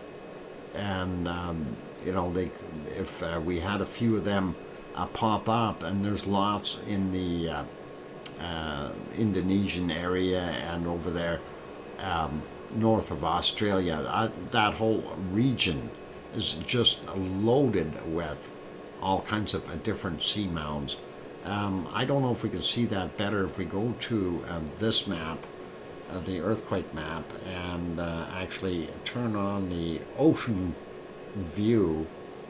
I don't think we can see that much detail on here, but one of the ones, okay, so this is actually a good depiction here, where you see the islands popping up, but you take a look at these other ones underneath. These are just barely pushing up in that area. That is, of course, to the east of New Zealand, and I don't know where, well, because this doesn't give me coordinates. The McDonald one is on here, but we do know, like Easter Island area, places like that, again, pretty much flat toppers as far as what I would refer to them as, and you see exactly that, from the bottom up, though, it looks like it's a huge mountain that's been worn away at the top and kept relatively flat, so pretty cool. The tallest seamount off Vancouver Island actually has floated at beaches on its flanks. 10,000 years ago, its summit was above sea level. 10,000 years ago? How do you know, Mars 2028? Were you there? Anyway, as we were talking about at Vancouver Island, the area where they have the seamounts is this area here. And it's not just Vancouver Island, but it's all the way down here. You see them all along that Pacific region. And there's quite a few of them in there. Some of them rising up quite a ways. You know, like, I don't know, some of these, they don't look like they're actual islands yet, but they do come up quite a ways. And it's interesting to see how that actually formed. And again, you know, here you got, these are all old volcanoes, they're or seamounts. You know, it's definitely nothing unusual for that area. And actually, now when you look at Hawaii, you've got a whole bunch there as well as over here. And like when we look at this region, they say way back in the past, this was actually uplifted higher, and this was actually a chunk of land here that sank. And that is all volcanic in nature, and it's regrown seamounts like crazy.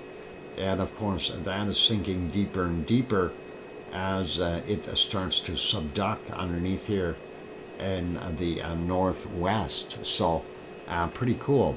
And anyway, let's leave seamounts be.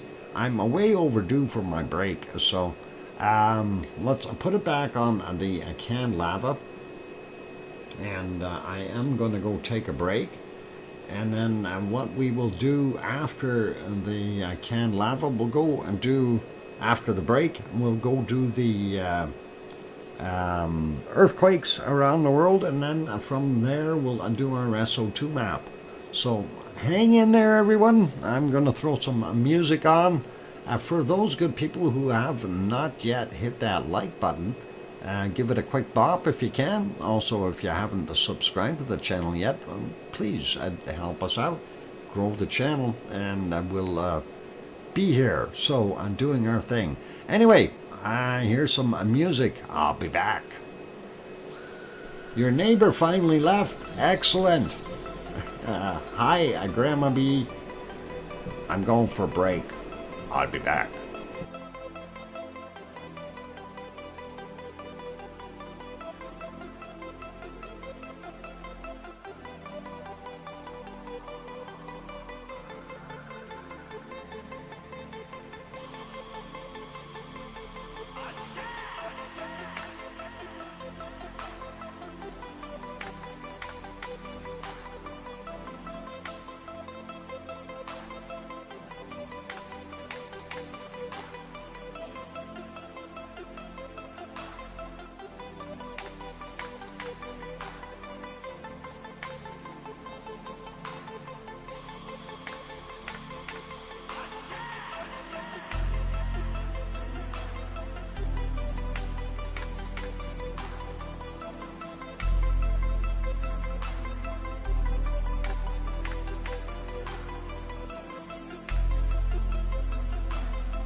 the microphone is back on. Hey, I never wear mascara. That stuff is scary. Anyway. Oh, I don't know. You know, holding that little brush there, you guys must have a heck of a time with that, the ladies and all the others. Anyway, thank you for the welcome backs, and also thank you. Okay, let's see, from Sue in Kananaska's country, and Bulldog in Mars 2028, Nancy Buchanan, and Oh Mummy of Hamsters saying welcome back, Uncle Doc. Good to know, Dr. Fox. Yeah, thanks, Grandma B. Yeah, I don't know. It's that would be, you know, putting things close to your eyeball. I'm just not into that. But whatever. I definitely don't think it'll work for me. All right, let's. I stopped using mascara in 2003 when I got contact lenses. Then I decided I hated the contacts, and I quit them on 2006ish, and I never went back to mascara. Yeah, you know what? Leave it natural. That's what I always say. Don't need that mascara stuff. Anyway, let's continue on here. Park that. Pause it. There we go. And that's all good. George Couto, buenas noches, good night all from Porto. Good night, George, and take care, and all the best. Yeah, buenas noches, nate, bueno nate. There we go. Anyway, looking at our earthquake map, we do have some business there today, a few shakers around. So let's do what we do best, and I'll start out here in the Kamchatka Peninsula. We have a 4.8 just off its coast from 1707, 10 kilometers down for that guy. And then we have a 5.0, and that is from 1702, and that is 10 kilometers down. And then moving over, 4.5 on the Russian island there at the end of the Aleutian Island chain, if you will, and that is what we see there. 1027 is when that came in, 10 kilometers down for him. And yep, these two are, a lot of these are a flat top, or there's a bunch of seamounts in here as well, which is pretty cool. Anyway, most of the other stuff is relatively small, so we're not going to bother with those. We do see Alaska is almost like it's peppered a little bit with quakes. Getting back down here out by Oregon, we do see a 3.3 from 1836. I don't know if that's going to make much of a difference there. That's a kind of a different way that plate is moving there. That's, of course, a fault that has developed on the Juan de Fuca plate because of the Pacific plate pushing the way it is. We do see this one here, 3.2, Redway, California, fair size, so just thought I'd point that one out. And that is kind of right at that corner there where we always get all kinds of business. Even over here, this one is not too far away from Humboldt Hill, California. Eureka is over here, and that's kind of that area. Lots of stuff happening there. That's always, it's a risky place because you have that corner here, so you're going to get a little bit of a shaking happening as the subduction goes underneath there. But thankfully, this, well, is not as big as it could be. Further down, you're not going to get as many of those, but this stretch here from here north, yeah, this is really susceptible. If you don't see any quakes in here, you end up getting in trouble. So you need a bunch of little quakes to relieve the pressure, if you will. Anyway, let's slide down a little bit further. We do have that one in Texas, 3.1, Midland, Texas. from 1935, 1.5 kilometers down. Then going out here at the junction point of Galapagos, a triple junction region is what they call it, and that is well, three plates kind of together: the Cocos, the Pacific, and the what is it? Aztec? No, yeah, Aztec plate. I can't remember what plate that is. Oh my God, I forgot the conjunction of three plates. Nazca line, yeah, Nazca plate. Think of it, Nazca lines, Nazca plate. That's what it is. Thanks, Sue. Glad you're a walking encyclopedia. Anyway, that is pretty awesome, right on the corner there. And then, of course, we have a 4.3 here in Colombia, sitting on a fault there. That's 142 kilometers down. Happened at 2:53 this morning. And next one is down in Chile, 4.3. Yesterday's 22:06 at 38.4 kilometers down. Next one down is 4.3, also in Chile, 1:52 a.m. and 81.3 kilometers down. Next one is 4.8 in Argentina, and that's yesterday's from 23:40, 101.4 kilometers down. And the last one there is from Chile, 4.3 from 4:45 a.m., 42.1 kilometers down. Quick peek down at South Sandwich Islands. Don't see anything there. Nothing going up the Mid-Atlantic Ridge. Those are all older ones. Let's move over. We do see the what is it? The Arctic, Antarctic Pacific Rise. Is it what? Or Antarctic Ridge, Pacific, Antarctic Ridge. There we go. Yesterday's 23:01, 10 kilometers down for that. The 5.2. The other one is a 5.1 from 22:49 yesterday. Both 10 kilometers down. Zooming in on New Zealand, we don't see anything happening right there.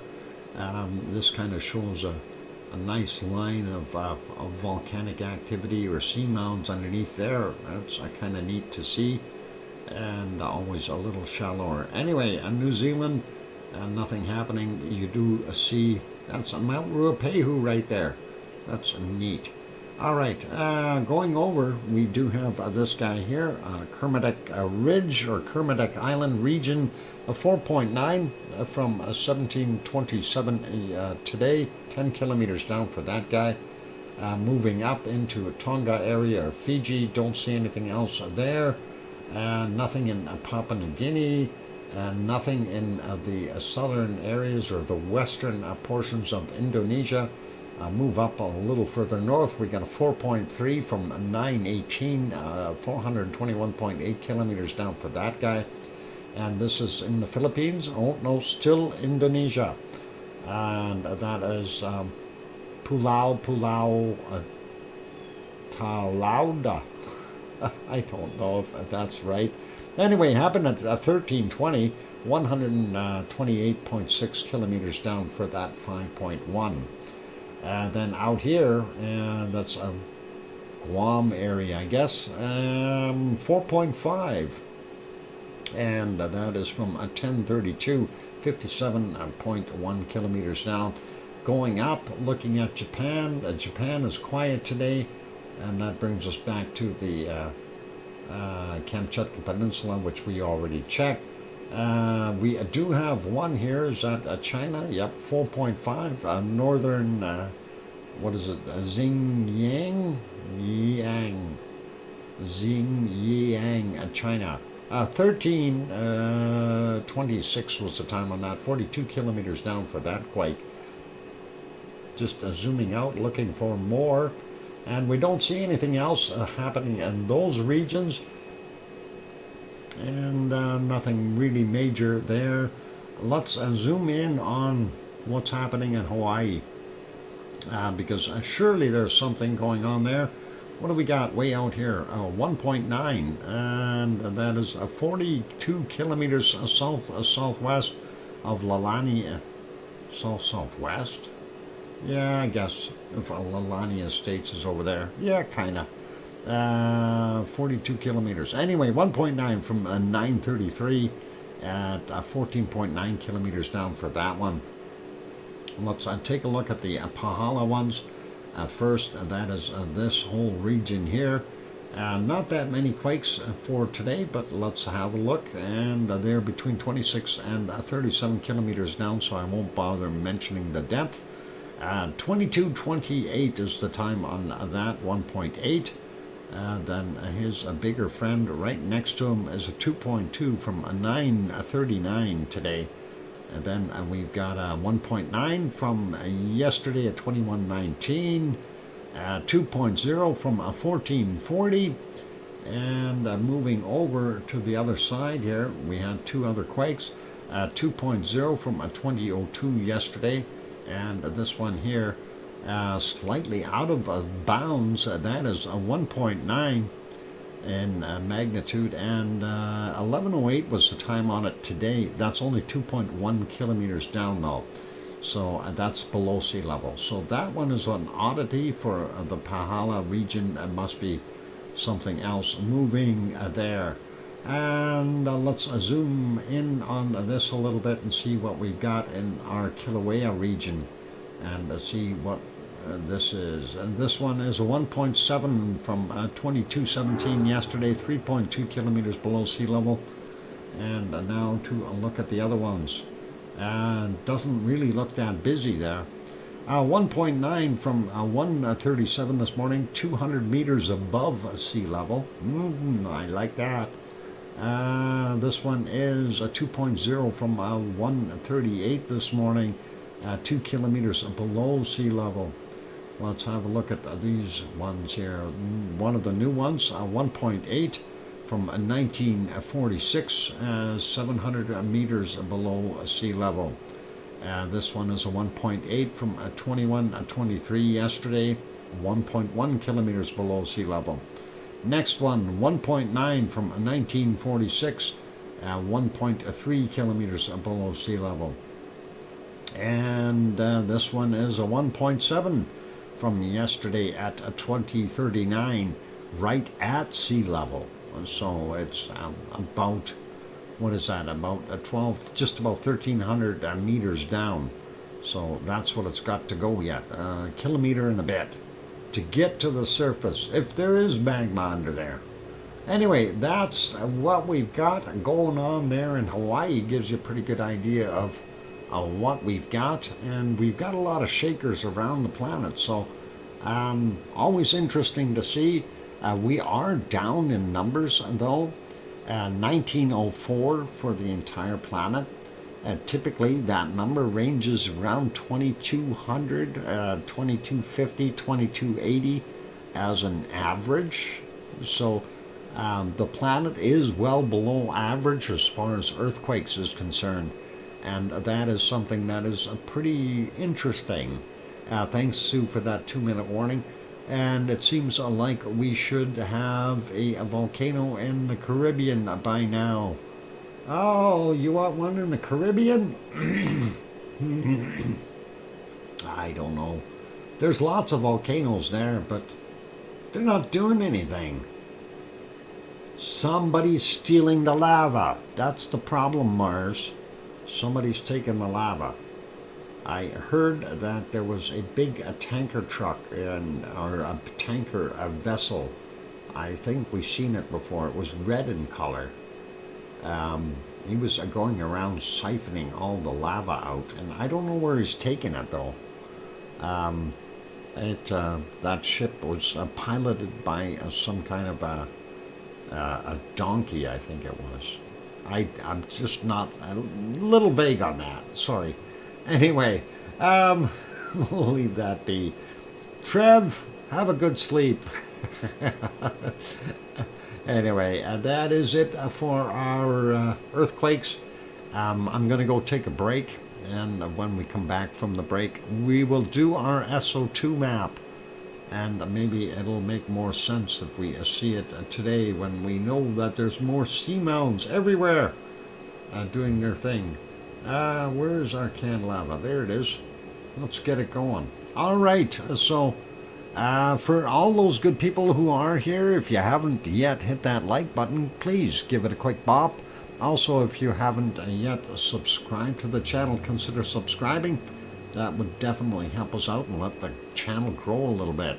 On that friendly note, don't stop chatting. We got lots more to come. Anyway, kicking Jenny, a volcano is a submarine volcano. Kicking Jenny, okay, which hasn't done much recently. There's lots of them that haven't done much. They're like somebody drowned them or something. Have a good night. I gotta go. Oh, mummy of hamsters, take care. All the best to you, and get some rest. My guess is Wonky Donkey took that lava to Sheldon. Ah, the Caribbean lavas are taken to Sheldon, huh? Okay, that could be it. All right, I'm going to turn the music on.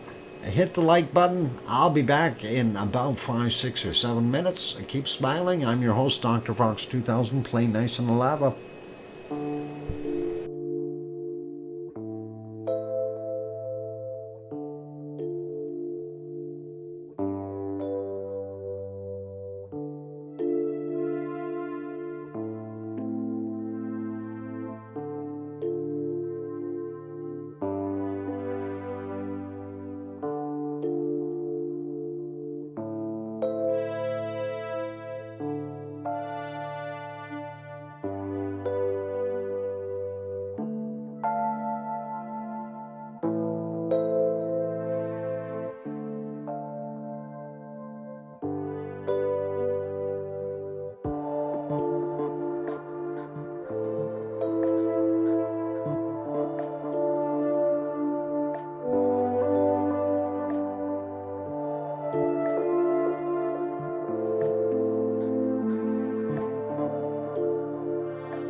And there we go. That microphone is back on. Welcome back, everyone. What? The Grenadines, not Grenada. Grenada? Grenada. Okay, Sue, thank you. And thanks for the welcome backs from Nancy and Bulldog and Sue and Mars 2028. And what happened to Sharon Stewart? I don't hear her.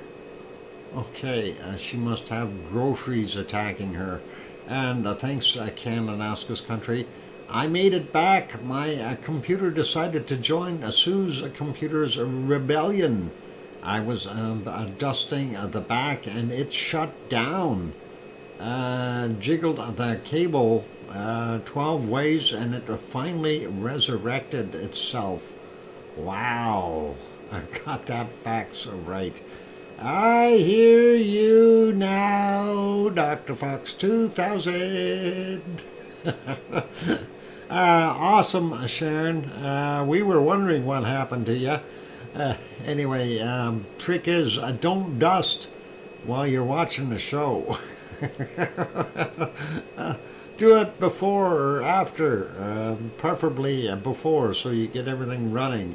It died all of a sudden. Yeah, Oliver Sudden is a very well respected name.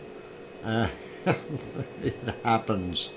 Never dust, more like it. Okay, yep. The dust bunnies, that when they come attacking, you know it's a time to dust. Oliver Sudden, yeah.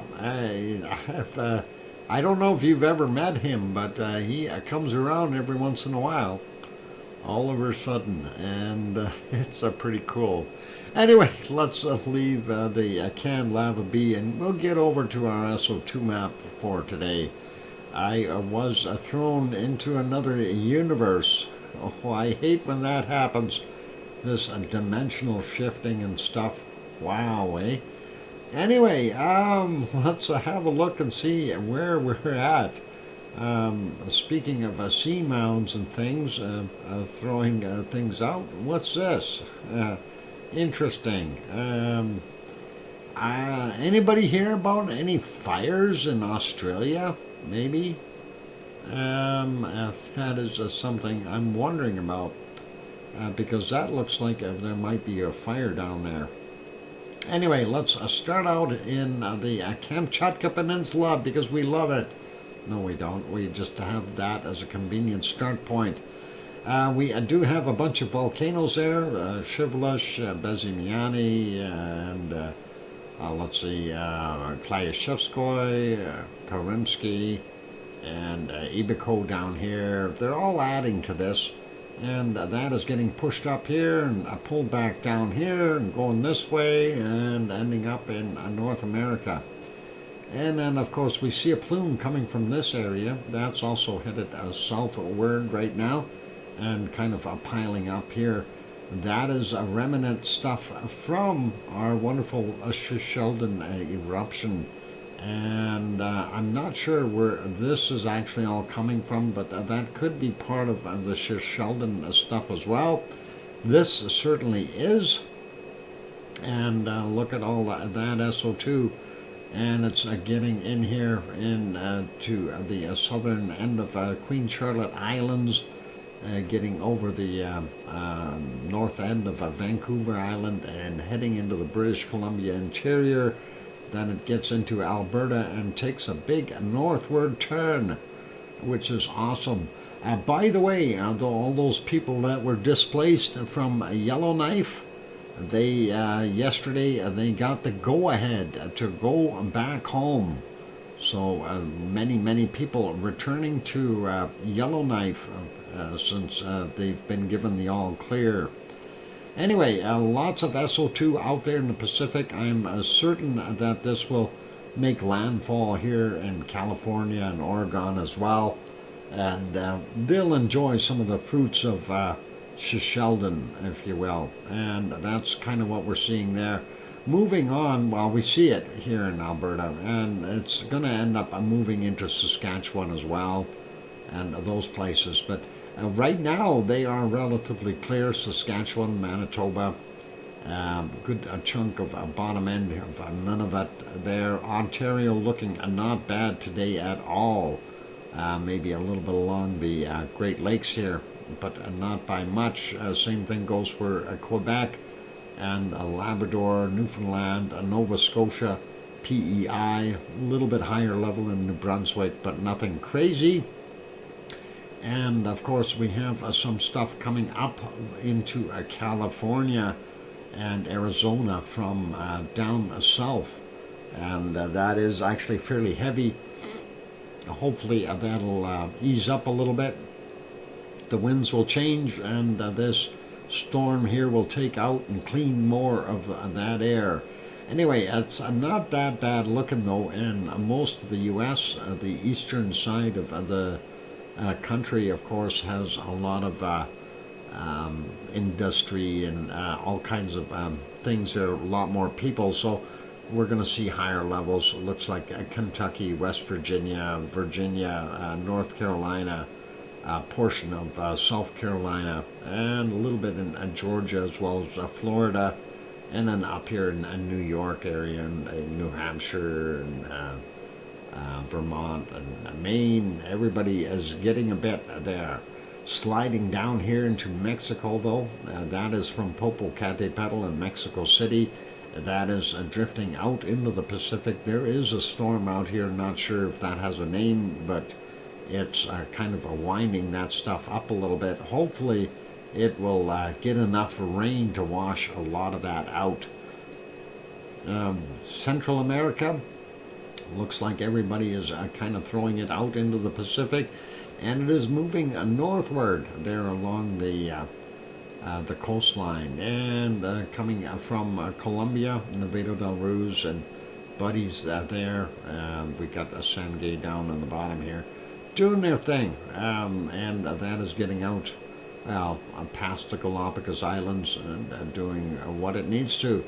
And we see some clouds of SO2 there in Brazil. Not sure what that's all about. This is likely from Sabancaya, and these are our Chilean friends, and of course dumping some of that into Argentina from there. Actually, it looks better than normal over in Rio de Janeiro, Sao Paulo area.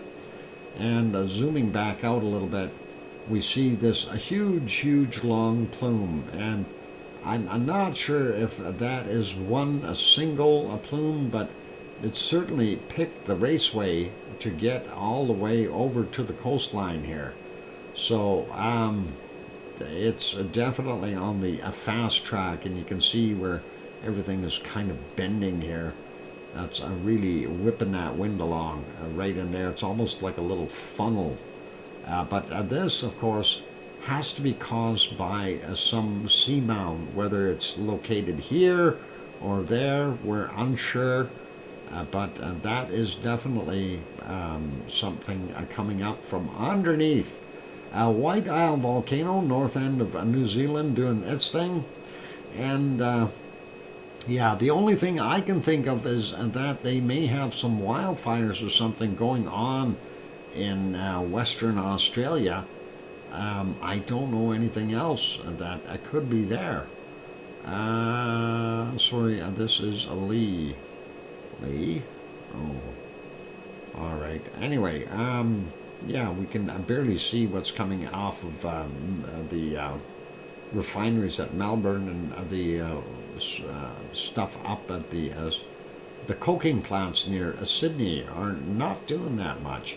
Anyway, at Tofua up here, yeah, that whole area, this whole region, when we looked at that other map, that is just covered in seamounts, and that is well, that is a subduction zone right there. This plate sliding in underneath the other ones. Every once in a while it munches up one of those seamounts as well, so that causes things to get pushed around a little bit more SO2 coming out.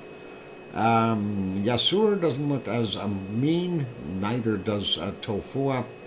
Gawa and Aoba are still doing their thing. And Papua New Guinea, you'd think with that wonderful big name of that volcano, that everything would be a lot redder there, but it isn't. Anyway, yeah, I can't remember the name of it. My God, what is it called? Hang on, I'll find it. I'll find it. It's in the reports here somewhere. Maybe Ulawun in New Britain, Papua New Guinea. That's the one I was looking for. No, not Langila. The one that was on the list today. It's all good, but Langila is over there too. I'm not sure where exactly, but it's there somewhere. They've got about 4 here. Yeah. Ulaun? Ulaan. I have no idea. Luotolak is here though, creating that plume. Looks like a little bit more from Semaru today, a little heavier than yesterday's, and not sure what's happening from Marapi. And then of course we zoom in here, and it's so hard to tell. Is it from Jakarta or Krakatau, or both combined? And that may be a combination plate today for these two guys. And of course Dempo might be in on it a little bit as well. As we move up Sumatra a little bit, and we do have Currency as well as Marapi in this area, and then of course Sinabang responsible for this area. So they have their jobs. This one over here, Ibu and Dakono, they're doing their thing on Tobelo Island region. And then of course we get up here and we see some SO2 coming from Mayon. There's a Mayon right there, and that is lighting that area up.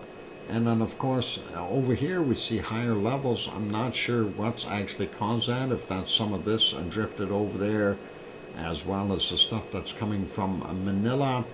Taal volcano is right there, so Taal would probably be off-gassing a little bit as well. And I suspect that this guy sometimes off-gasses as well. That is a caldera. Actually kind of a funny shaped one, but it is. And going up here, we see the Japanese islands doing their thing.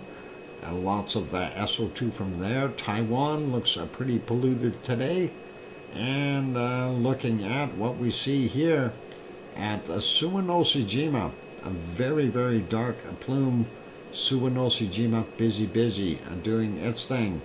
Next, a plume kind of right in here. That's from Sakurajima. And then when you go up a little bit more, this is from ASO. So they're all heavy duty today as far as SO2 levels. Not good for breathing. Up here near Tokyo though, it's a different story. Tokyo has got lots of rain falling, getting the air cleaned, and we don't see very much SO2 there at all. And even on this side where Osama is, we do see the SO2 there, but it's not as heavy as it could be when you compare it to what we're getting from ASO or Suwanoshijima. And we've already kind of covered the Kamchatka Peninsula and that area. We'll leave that alone. China doing its thing. Actually, Hong Kong looks not bad today too. Shanghai still very bad, unfortunately. And looking at India, we do see northern portions are still very heavy with SO2. Getting in the southern areas, not so bad. Sri Lanka, not as bad today. Sliding down and taking a look. Reunion Island is this one. I don't know who's responsible here for that SO2, but somebody's got to speak up. And this, of course, South Africa. This from the gold smelting, doing their thing. And this very, very heavy splotch there is what is it? Nyamuragira and Niragongo. They're in the Democratic Republic of the Congo. Goma 1 and 2, if you want to call them that. And here in the this area, well, it should be. We should be able to see it, but we can't.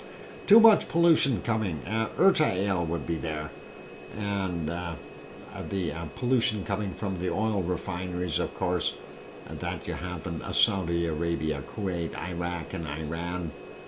Very heavy with industry there for those guys, and maybe even over here in Beirut. I know there's some there as well. Looking at the Greece area, not so bad today. It looks like it's starting to ease up a little bit, but they are still seeing quite a bit of SO2 in southwestern portions of Turkey there, and of course Piggy out here on the island of Kos has got higher levels than normal. Hopefully they'll get some clear skies.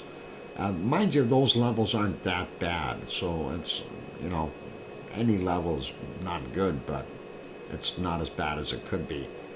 Could be worse. It could be like what's happening over here in Sicily.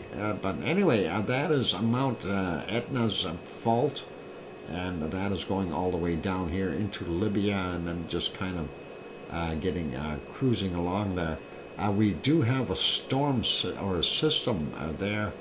I don't know how much of a storm that is, but that is in the Mediterranean. Hopefully it'll help get rid of some of that SO2. Stromboli area, we can see it is delivering some goods as well, and not sure what we've got happening there with a Volcano. And there's a Volcano. It's such a nice little island. And look at how close people are living to a Volcano. Wow. Anyway, interesting, eh? So very, very cool. And look at that. They got like major highways going through here. But where are they going? I don't know what's that stuff's all about. Up on the hill on big roads.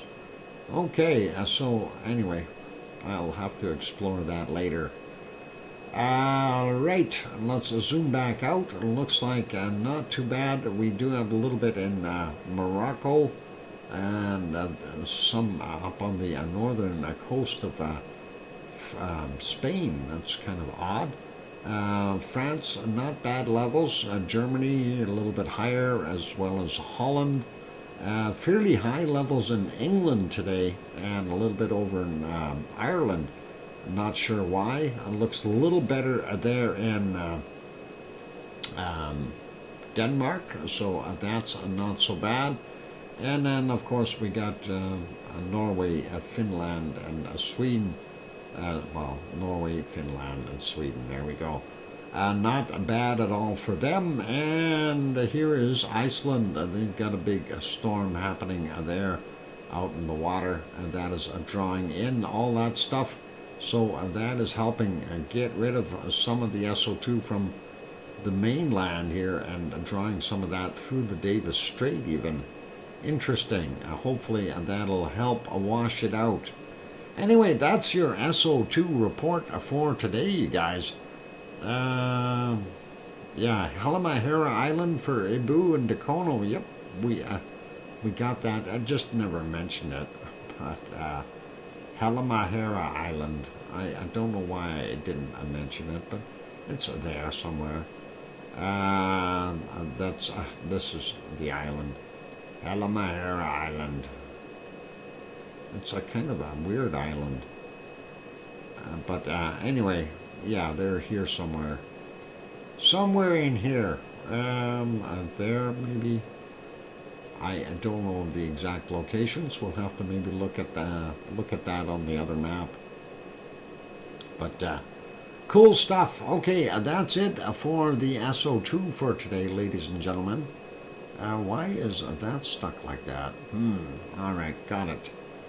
Let's put it back on here onto a canned lava for now, and we'll let that play, and we'll let it rip for a little while. So that's it for today. I don't know if you guys have anything else that you want to throw in there. I like the idea about the Seamounts. That's kind of a neat thing. Sharon Stewart says Jova weekended slightly to a Cat 4 is expected to strengthen to Cat 5 sometime Friday. Ooh, we hate when storms get bigger. Cat 4 is pretty big. Friday of Cat 5. Huh, wow. That's not so good for those people that might be in the path of it. Hunker down and get your stuff and get ready for, power outages and things like that. And make sure you're up high enough that you don't get flooded out. And that's about it. So let me say a big thank you first off to everyone here. But want to say a big thank you to our gift givers and our super chatters today. And we'll do the gift givers first. And we have Piggy and Kevin Haynes, each gifted one membership. And I threw in the 5-pack of memberships. So we've got 7 new memberships there for the 1 month free memberships. So that's all awesome. And as far as our wonderful super chatters, and I want to say today was a very wonderful day here. So thank you guys, to Oh Mummy of Hamsters, and a Piggy, and Sharon Stewart, and Grandma B, and IMC. For their wonderful super chats. Appreciate that. You guys are awesome. And thank you very kindly for the stuff from today. Also, a big thank you to our wonderful moderators. We've got Arizona Snowman, and Piggy, and Sue, and CND Boy, and Yvonne Kunkel, and Siggy, and Gary 24/7 Live, AZ Skies, Joseph Fields, Texas, and Mona Lisa Smiles, and Lucas Snow. Thank you, moderators. Appreciate all of you being here today, and or whoever was here today, and thank you for helping out. Save the greenhouse, Mars. What? Save the greenhouse. I hope the Java doesn't hit Hawaii. 2 pineapples won't be happy if it blows his greenhouse away. Oh no! Greenhouse! Don't let the greenhouse go. Alright, so thank you everyone. Be good, be kind, and take care of yourselves. A big thanks again to Sue for throwing in all the reports there. I really do appreciate it, Sue. And a big thanks to all of you that are here. So Brian and Sharon and Lizoid, Nancy, and so many more in here. Take care, everyone. Be good, and all the best to all of you. And thank you for being here. Basically, only one thing left to add. Have yourselves a wonderful evening, and please, please, tell your loved ones that you love them tonight, for tomorrow is never promised. I'm your host, DrFox2000, here in Edmonton, Alberta, Canada. We'll see everyone tomorrow. And tomorrow is Friday! Yay! Almost TGIF. Take care, everyone. A good night, and oink oink!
Bye.